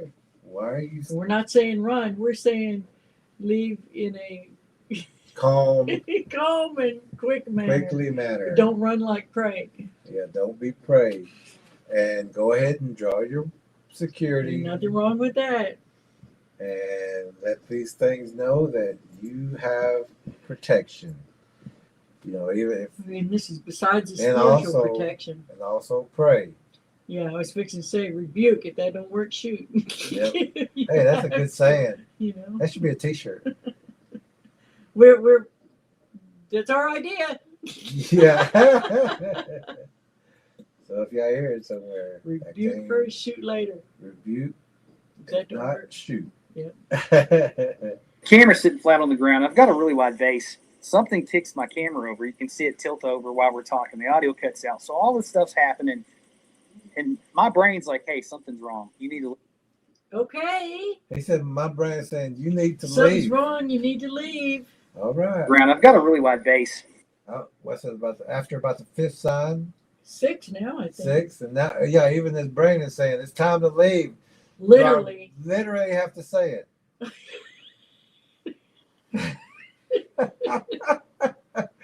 The brain, the body is actually talking to them. It is time to leave. Get out. Get out of here. He says he doesn't know sign language. It's not like he's wondering if something is there because he already knows something is there. That's why this guy's got him there. The body said he don't know sign language. You're gonna have to tell him. Yeah, he literally, the guardian angel is saying, listen. It is time to go. Something kicks my camera over. You can see it tilt over while we're talking. The audio cuts out. So all this stuff's happening. And my brain's like, hey, something's wrong. You need to leave. Something's wrong. So we're sitting there talking, and he's like, hey, man. So we sit there and we continue to talk. So we're sitting there talking. Boil up some tea. After his body actually Said said at least twice because he said it twice. Yeah, he says time to leave. It is time to leave. So we're sitting there talking. Going, We you start think a it's time to campfire. leave? We start a campfire. Camera won't work. It's almost dusk. Yeah, or we're it's not his able. dusk. We're not able to film anything. So how There'll be about no evidence. how about those Cowboys? How about that Rams? Which I'm not here to collect evidence anyway, so it don't matter. We've had our Because that's not why cameras they're there. that That's not why film they're be there. They completely didn't black. Yeah, Huh? that's not why they're there. Yeah, that's not why they're there. They're not anyway, looking so it for doesn't anything. matter. They're not looking for anything. So cameras don't matter. But Just happened to be there at dusk. hey, did you see that movie last week? And the body's still screaming. We're both at you. talking about my legs feel like jelly. Do Yeah, yours? man, I wish we would have Like brought Jell-O? some cheesecake or something with us. Do you got anything to eat? Man, hey, let's smoke Wish a we had some cigarette. bacon. Yeah, some steak. We should. How about let's break out some charcoal? We weren't going to make fun of them. But come on. Come on, Josh. Josh. The body's saying, "Go, get out of there," and you're saying, "So we're sitting there talking." About and- which one of us is the most afraid. Yeah, let's see what it. So all this stuff's happening. And my brain's like, hey, something's wrong. You need to leave. Something's wrong. So we're sitting there talking, and he's like, hey, man, it's probably time to go. And I'm like, yeah. He said that? The other guy The said other it guy too. said that. So that's what 8. So his brain told him at least twice it's time to go, but it took the other man going, let's go. Let's go, slapping him around. Let's go. I've been here. This is what I was telling you about. And he said, But you wanted to come out here at dusk. He said, so we're sitting there talking, and the other guy says, It's time to go. it's time to go. Yeah. I don't know how many it's time to go. Something's Do telling you have me to- it's time to go. How many do you have to? How many? Here's your sign. Here's your sign. I wish they had a sign at the gate. That, do not come in here. There are things here that will mess with you. and eat Especially you." at dusk. What was that movie? I'd turn around if I were you. I would What turn was that? around. Was that Wizard of Oz? I'd turn around if I were you. Stay on the path. Okay. keep So going. now the other guy is actually telling him to go too. This is the guy that knows what's up out there. So this is about 8 And we warning need to go and- signs. About 8 warning Flat on the signs. ground. I've got a really wide vase. Something ticks my camera over. You can see it tilt over while we're talking. The audio cuts out. So all this stuff's happening. And my brain's like, hey, something's wrong. You need to leave. Something's wrong. So we're sitting there talking, and he's like, hey, man, it's probably time to go. And I'm like, yeah, we need to go. And so we took 2 vehicles, and he gets in his truck, and I say, hey, man, I'm going to stop and take a leak before we go. And so I'm over to the. Oh my goodness! The You're gonna other do guy what? wants to go. He's going to stop me. And I don't understand why people say take a leak, because you're not taking one with you. You're leaving one there. Leaving one I there. don't understand why I don't say leave a leak. Leave a leak. But that's neither here nor there. So the body is screaming at him. Let's go. And he says, but wait, I got The mind is screaming Sure, at yeah, him. you bet he's got to pee, because he's His fixing to friend be so is yelling scared at he's him. gonna wet his pants. And he said, "Hold I on, gotta go. I have to go when I get I'm nervous gonna go to the too." bathroom." He's really nervous. He thought this would be a good time. People carry something in you. If you feel you're in danger, whatever. Pee your pants if you can't hold it any longer, and clean up when you get home. Whatever. Yeah. Just keep moving. Don't. Yeah, we've talked about that. Passenger side of my vehicle. They go out by themselves to go pee. Don't come back. And this guy, now every warning sign, even the other guys yelling at him, it's time to go. If he'd He's left going. half an hour ago, he wouldn't have to go to the restroom yet. And he goes, "Well, hold on. I want He'd to already use gone. the bathroom." Wait, hold up. Yeah. So I'm going to isolate myself. And the other guy, He's probably already booking down the I road. done been at the truck. I'm like, "You want to stay here? Well, they're in two separate vehicles. Well, I'll meet you down the hill. Yeah. See you at the house. You can film all you want." I don't know why they didn't drive together. I don't either. But I bet the other What stuff's guy's glad. happening? Yeah. My brain's like, hey, something's wrong. You need to leave. Something's wrong. So we're sitting there talking, and he's like, hey, man, it's probably time to go. And I'm like, yeah. Did you see him gulp? Yeah. We're sitting there talking, and he's like, hey, man, it's probably time to go. Yeah. I'm like, Okay, yeah, heard we need it. to go. And so we took two vehicles, and he gets in his truck, and I say, hey, man, I'm going to stop and take a leak before. He's already. So he didn't even get in his truck. The other guy got in his truck. And The other guy's already in his truck. He said, Yeah. "I'm in my He says, vehicle. before I get in my truck, I want to linger a bit. Yeah, I wanna hang out some more." Even though everybody's screaming at me. You know what? about I it, carry an empty coffee can, the big Folgers, like the large size coffee can in the truck for just such emergencies. Just such emergency. And if just you're a in guy, case. it's a whole lot easier on you. Yeah. This guy. We go. And so I'm over to the passenger side of my vehicle, and there's a trick. He's not even. He's on the far side of his vehicle. He's He hasn't even not- gotten his vehicle yet. No, he's He's still on the lingering other there in side of the truck. vehicle. Yeah. He's not where he could jump in, start the car, and go. Mm-mm, mm-mm. My goodness. Oh my goodness. We would say, if he absolutely had to do it, and we see no reason why, start the car, leave that passenger side open so you can jump in there and go if you need to. Yeah. Line probably 30 yards, 20 yards from me off to the left. So I'm doing my thing, and I look up, and over there, standing there, is this black creature. Come on, Josh. Now, I've seen Bigfoot before. This was not that. And it was like about 6 foot tall, probably. And this thing is breathing, and it has this up and down breathing motion, and it's vaxxed to me, right? It's kind of caught to the side. Jet black hair, got pointed ears. And I'm like, this can't be what I'm seeing. There's no way. So I'm seeing it. I hope he didn't say, "Hey." He's second guessing himself again. I hope he didn't try to get his attention or contact it or I make don't think so. I think he's just trying to finish going to the restroom, because now he's in quite the pickle. He should. He's going to the restroom and sees this monstrosity. That's 50 yards away, which would be 30 there to yards. 30 yards. His friends in the car going, "I'm leaving, Josh." 30 yards away and to the left, and we talk about on the left-hand side. Yep, to the left-hand side. That's in Left side, death side, west side, killers. West Side Killers in the That's the Prayer most to likely Bigfoot. side to get attacked from.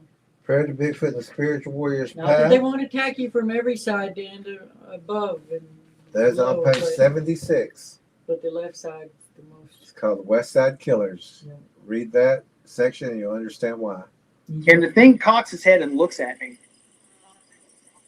And one thing that happens to a lot of police officers, we trauma dump. But wait a As soon second. as stuff's happening, Wait a second. He said its back was to him.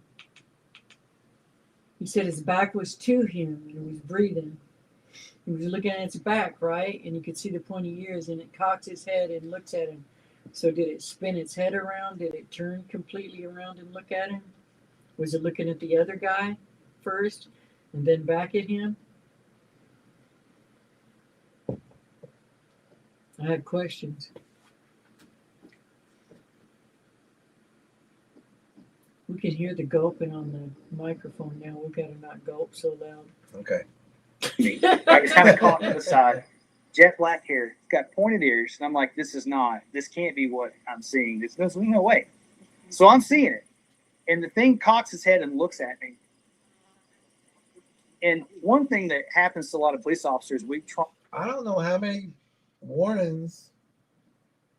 This is like about 9, 10. It's time to go. I hope. Oh my goodness. You know, if anything was to have happened, I don't know whose fault it is. None but his own. Nothing but his own. You know, whenever we've been out in the field and we just got that feeling, we've drawn our protection and we've backed out. It's been a rare occasion that we've. And there was a Bigfoot that followed us out, a big black one. But we just had that feeling. And paid attention to it. It was time to go. And when we looked back after we got out, there it was in the woodland. And this guy, Josh, that's at least 10 warning things. And he's actually now laying eyes on it. And as a cop and a protector, he should have already been telling that other guy, I got a bad feeling we need to go. He should have been in charge like that, leading them out. Yeah. So it's great that he helps people with their trauma, and he's about to talk about trauma, but it's not great that he would give advice. Yeah, Don't do what he's doing. No, if you get that feeling, go, leave. It's okay. Find another campsite. Yeah. Find another area. Yeah. Don't leave your cameras out there and you go. Yep, don't force it. But they're not trying to collect evidence. No, that's not what they're out. They weren't looking for it. They didn't bring a camera because they weren't looking for it. Or out there at that spot where it's at. So trauma dump. As soon as stuff's happened, our brain will bury trauma so we can do what we have to do. So I've got some gaps in my memory from the time that I leave there till I get in my truck. Later on, I had this come back to me. And he calls it trauma dump, but also that's when your mind can't handle what it's seeing. Yeah. And it will blank out out. Yeah, it'll block it out. It may come back when you're in a safe area and secure, but he's making it sound like, oh, we're trained to just know. Your brain saying, I'm looking at something I don't want to look at. Yeah. And so I've already been not leaving. Scared spitless for the last 30 minutes. And since you're not listening to me, and I can't handle this. And that's the body saying, I can't handle what I'm looking at. And it will blank out. It will blank. So now we know that's called trauma dumping. It's not called trauma dumping. It's called that's what he's calling it. That's but what cops call it. That's what cops call it. But what it is your body can't handle what it's looking at. And they'll like, let's go. I don't want to look at this. I can't handle this. This is something real. I can't believe that I'm still here when I should have left 30 minutes ago. I'm here with this guy. I should be with that other guy. Yeah, in the car, ready as to go. As opposed to standing here with my pants unzipped. Just looking at it. He's giving it time to look back at me. Oh, my goodness. I remember reaching for my duty weapon, but it wasn't there. Uh-oh! You're not on duty, but is there anything to keep you from being armed? But his mind is somewhere else. Yeah, that was body memory. But he should have had something on him. To go out there where he knows this is happening. He should have been armed. Your mind is panicking right now. Oh, sure. And he may, right now, He's talking not like if you would have talked to him right at that time, Oh, it terrifying. wouldn't have been like he's talking now. Sure. But when you're reaching for a weapon that you don't have because you had a memory of 30 years ago or whatever, that it was there, your body is petrified and so terrified, it's looking for any kind of protection. It's ready to go. And this person isn't listening to it. Yeah. They should have been out of there a long time ago when I first Should have done been gone. done been gone. If not, I don't understand why people do that stuff. You're jeopardizing your own life and you're jeopardizing whoever's with For you nothing. by staying there, because most of the time they're not going to just leave you. Although in the case of the guy from the interview earlier, he'll bail on you. Who? Spikes. Oh yeah, he'll bail on you. He bailed on some other campers. But that's a lot. I mean, a lot of people won't do that, but you're also jeopardizing those people Absolutely. by staying there because they won't leave you. That's what I'm saying. He should have been the leader as He a should cop have- he to should get have- that other guy. I don't feel good. Let's go. Mm-hmm. A long time ago, he's still going. He's throwing every warning sign. He's actually seeing this thing, and he's still there. Now his mind is somewhere else. Yeah. That's He's when your going, mind can't handle it. What have I gotten myself into? That's when your mind can't handle it. A cop anymore. So I went for that. I didn't have it. I went and got in my car. I went to start my Forerunner, and the second. He said his Forerunner. Yeah, that's not a car. He said car. Is a Forerunner like a small He said truck? passenger side.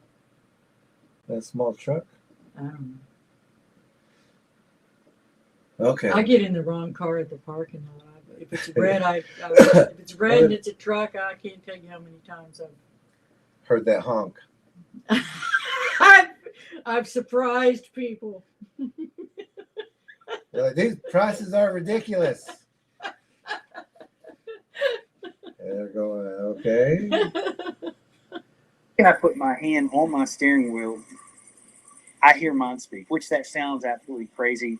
I never thought I'd ever experience that, but I hear these three words: I see you, just like that. Was not. Yeah. Your mind is not controlled. Protected. It's not protected. It's wide open. You don't listen to it anyway. Your mind's screaming, and it's open like a book. Matter of fact, your mind probably already left. Yeah. It's like, I'm out. You go stay here by yourself. You don't even, You don't listen to us anyway. My voice was not me. It felt, I felt violated, right? Like I didn't feel like that was not my voice. And so I instantly turned around, and it was probably 5 minutes. You turned around. He's still there for 5 minutes. So is he not in the vehicle? He's got his hands on the steering wheel. He turned the car around? What did he turn around? Let me see. His body or his vehicle? Was not me. It felt, I felt violated, right? Like I didn't feel like that was not my voice. And so I instantly turned around, and it was probably 5 minutes or so to the gate. It was a locked gated property. So I'm going, and I roll all my windows up. I lock my doors. But with a Forerunner, they have a back sliding window, right? Yeah, that was down the whole time. I didn't realize that until I got out of there, that whole thing was down the whole time. But this thing would come about 10 feet away from me, pace me, and then walk back out. It did that the whole time out. So I get out. Levon's getting out of his truck, and I'm like, hey, man, I didn't even remember what I told him. I just was so shook up. Wow. That's what we said. His mind couldn't handle it. He don't even remember what happened. And he's talking, it was called trauma dumping. No, your mind couldn't handle what it was seeing, and it's seeing a predator, a man-eater, that could take you whenever it wanted to. And so was Levon already at the gate? He was gone? He was letting this guy go to the restroom, and he headed out and meet you at the gate? If I was Levon, I'd be like, close that gate when you come out. I ain't got a weapon, and I ain't waiting. Did Levon see the Oh no, he don't know. thing? He don't know. He'll remember what he said to him. So that means he's got a lot of blank spots because his mind was going, I can't handle this. I can't handle what you just got us into. Paced me and then walked back out. It did that the whole time out. They So still I get going- out, Levon's getting out of his truck, and I'm like, hey, man, I didn't even remember what I told him. I just was so shook up. And so the weird thing is, to me, another weird thing is there's no cell phone service out there. About 30 minutes into that trip, you lose cell phone service. Like nothing. I get in my full runner, we lock the gate. I wait there with him. We leave. I get a text that says, are you okay? Just randomly came through. I called the person. I talked to them the whole way home. Total weird. I don't understand what to do with that. But I just can tell you for 3 weeks, not 3 weeks, for 3 days, I couldn't sleep. And I was with a client about 4 or 5 days later. He didn't know what's going on. And he's like, man, what's wrong with you? What's wrong with you? And I don't get shook up. Yeah, you do. Yeah, you do. Clearly you do. You lose your Because mind. that's what you call trauma dumping, right? You lost your mind. You can't remember what you said. You can't. People always say that. I don't get afraid. I don't get shook up. But right before they tell a story about how Right before after, how they got they shook talk up, about how scared. shook up and how scared. Maybe it takes a lot to shake me up, but You can't get shook you up. can't get shook up. Yeah. Everyone can. Well, Everyone but Jerry Williams can. there you go. There you go. And the trackers. And the trackers. Me too. We train for this. We expect the worst. Pray for the best. But in the past, I have gotten shook up. Mm. But this guy right here, Before proper training. there you go. But he said, but I don't get shook up, but I was shook up. Wait, And I what? was with a client about 4 or 5 days later. He didn't know what's going on. And he's like, man, what's wrong with you? What's wrong with you? And I don't get shook up. I'm just, you ask anybody, I'm a steady, even killed guy. But it really shook me up. And it was, That does make us laugh because we hear that a lot. Oh, we hear it all the time. I don't get scared, but I was scared. And we didn't say there was anything wrong with you. That was Yeah. a natural reaction. Your body wanted you to be Your body wanted you to leave cautious to go. hours ago, Yeah. and Yeah. you wouldn't be It going wanted through you this. to. Yeah. It was trying to protect you, and you overrid it. Yeah. You wouldn't have this trauma. You wouldn't have this Yeah. experience 3 days of nightmares. if you 3 listen days to of your. sleeplessness. Is that what it was? Yeah, couldn't sleep. It's still in his mind. He hadn't shook it off. He hadn't. Said, I see you. He hadn't asked Jesus and God, Saw him Take the it. whole time. so it's still there. So I mean, I don't care what he's saying now. It's still there because he hadn't. He's Gotten still, rid you of can it. tell he's still processing it. Yeah, you can see it in his eyes right there. Yeah. He's still there. It's still there. I don't get shook up, but I was shook what's wrong up. with you? I don't get shook up. I'm just, you ask anybody, I'm a steady, even killed guy. But it really shook me up. And it was completely different than any of the Bigfoot stuff I had. Like, my Bigfoot encounters, there was a Hold on, let me hear what he says. really shook me up. And it was completely different than any of the Bigfoot stuff I had. Like, my Bigfoot encounters, there was a lot of, I didn't know what word to use, like primal fear. More than that, I could tell this thing hated me. It was not happy that I was there, but this was different. So I think they are different. I don't know what He the said correlation is. horrified. Earlier, he said horrified. And he also said, I think, Yeah. just then. It's just that was a further back memory, and this was more recent. Yeah. And so now he's saying, I think, and I hate to hear what he's about to say. When they say, I think, because that means they're about to come up with some conclusion when they don't know even anything about what's going on. He's still trying to figure it out. So we'll hear him. Let's go ahead and hear what he thinks. I could tell this thing hated me. It was not happy that I was there, but this was different. So I think they are different. I don't know what the correlation is, but I just know from my perspective, Dogman's pure evil, and hopefully I never see it again. So the thing that absolutely hated you and was looking at you and made you want to go get the shotgun, that wasn't evil? No, that was a cool one. That was somewhat evil. That was a good one. This one's pure evil. Even though it said horrified him. Yeah. Now this one is the one that tracked you. Pure evil. And it was his own fault. Played with him. Played with him. Got in his mind. Do-do-do-do-do-do-do-do. Well, this guy's doing that. Yeah. Everything in his body, everything. Even though the guy said, let's get out of here. And he's going, well, hold on. I need to go pick some flowers. And I need to see what. Is this a cricket? I don't know. Let me see if I can find a worm. I'll be just a minute. I'll be along. The other guy's going, let's go. I'm at the gate. Creeping its horn. I'm about to leave you. About to lock you on the other side of the gate.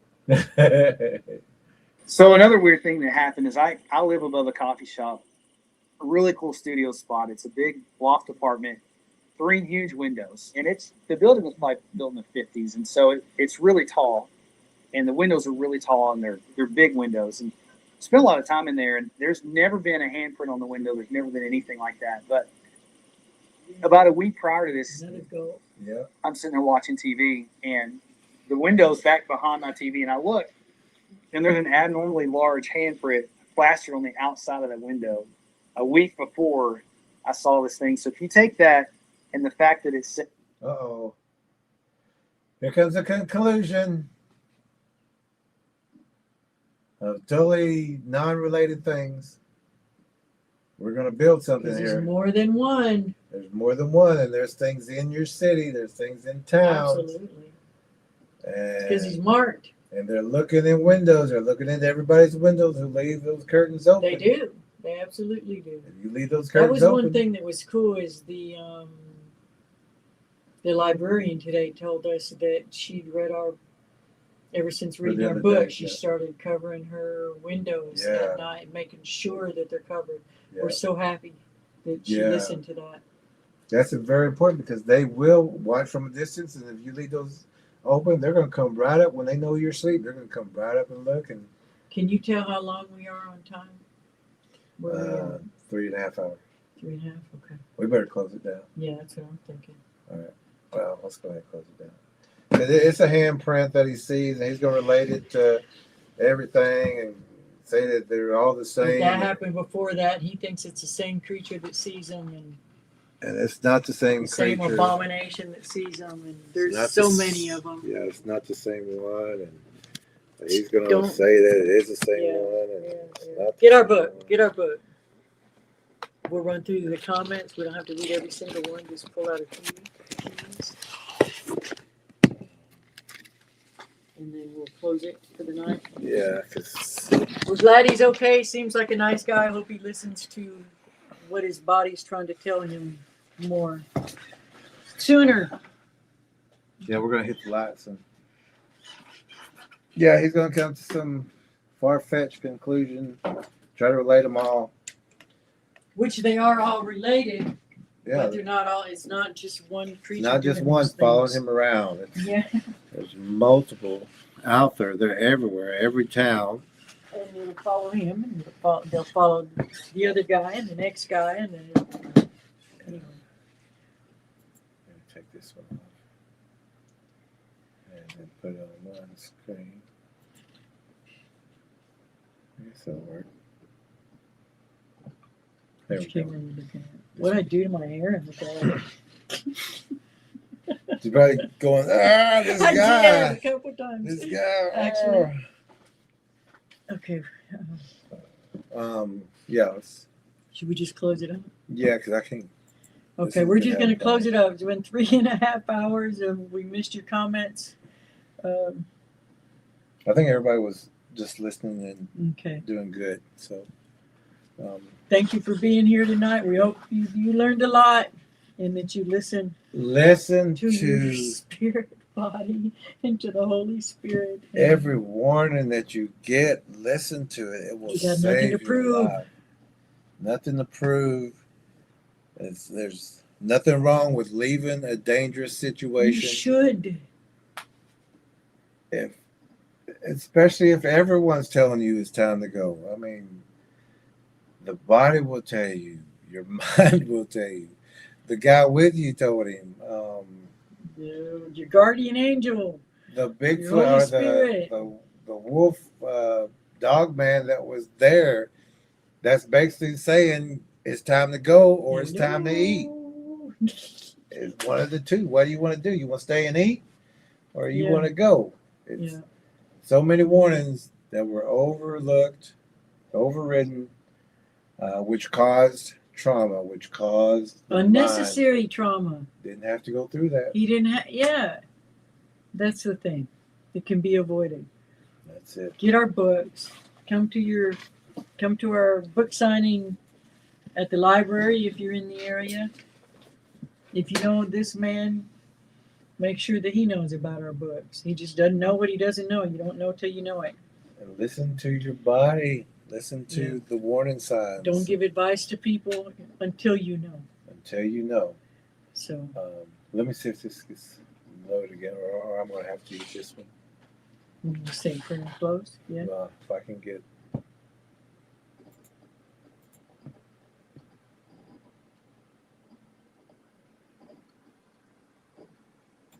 Oh, let's do. Malcolm says, was good seeing y'all. Take care, trackers, and be careful. Listen to what your body is telling you. Absolutely. Mhm. Ivy's here. Hey, Ivy. Malcolm said, hopefully we'll see you Saturday. We hope to see you Yay. there. Good. Ivy is here saying TY. I know there were some comments from Bernard earlier, but we didn't get a chance to read them. Tracker Lawrence says, everybody have a blessed night and good night, trackers, and amen. So we'll go ahead and say a prayer. It's been 3.5 hours. We usually try to make it not last over 3, but yeah, that's enough for the night. Thank you, Lord, for keeping your children safe in spite of themselves, in spite of ourselves. And Lord, just let people recognize the predators when they see them, and listen to you, who tells us that we have to be wiser, we have to pay attention, we have to be vigilant, and not be walking into these traps, Lord, and that we should be listening to you. We can't pray for discernment and then not listen to it when you're telling us something, Lord. Thank you for all the ways that you warn us. Thank you for the greatest tracker book ever written, which is the Holy Bible. Thank you for allowing us just to be a part of your plan, Lord. We love you. In the name of your Son, Yeshua. Amen. Amen. All right, everyone have a great night, and we'll see y'all again very, very soon. Bye. God bless and good rest.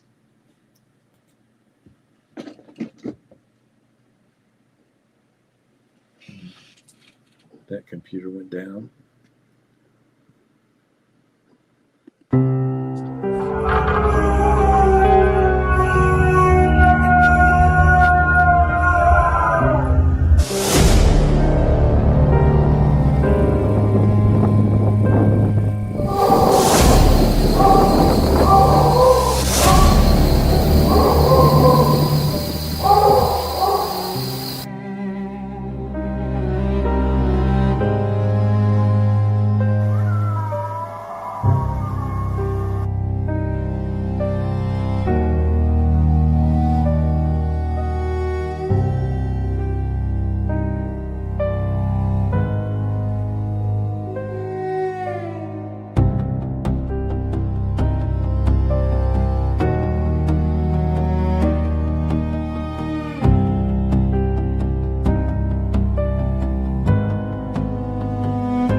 we're on our way in a snowstorm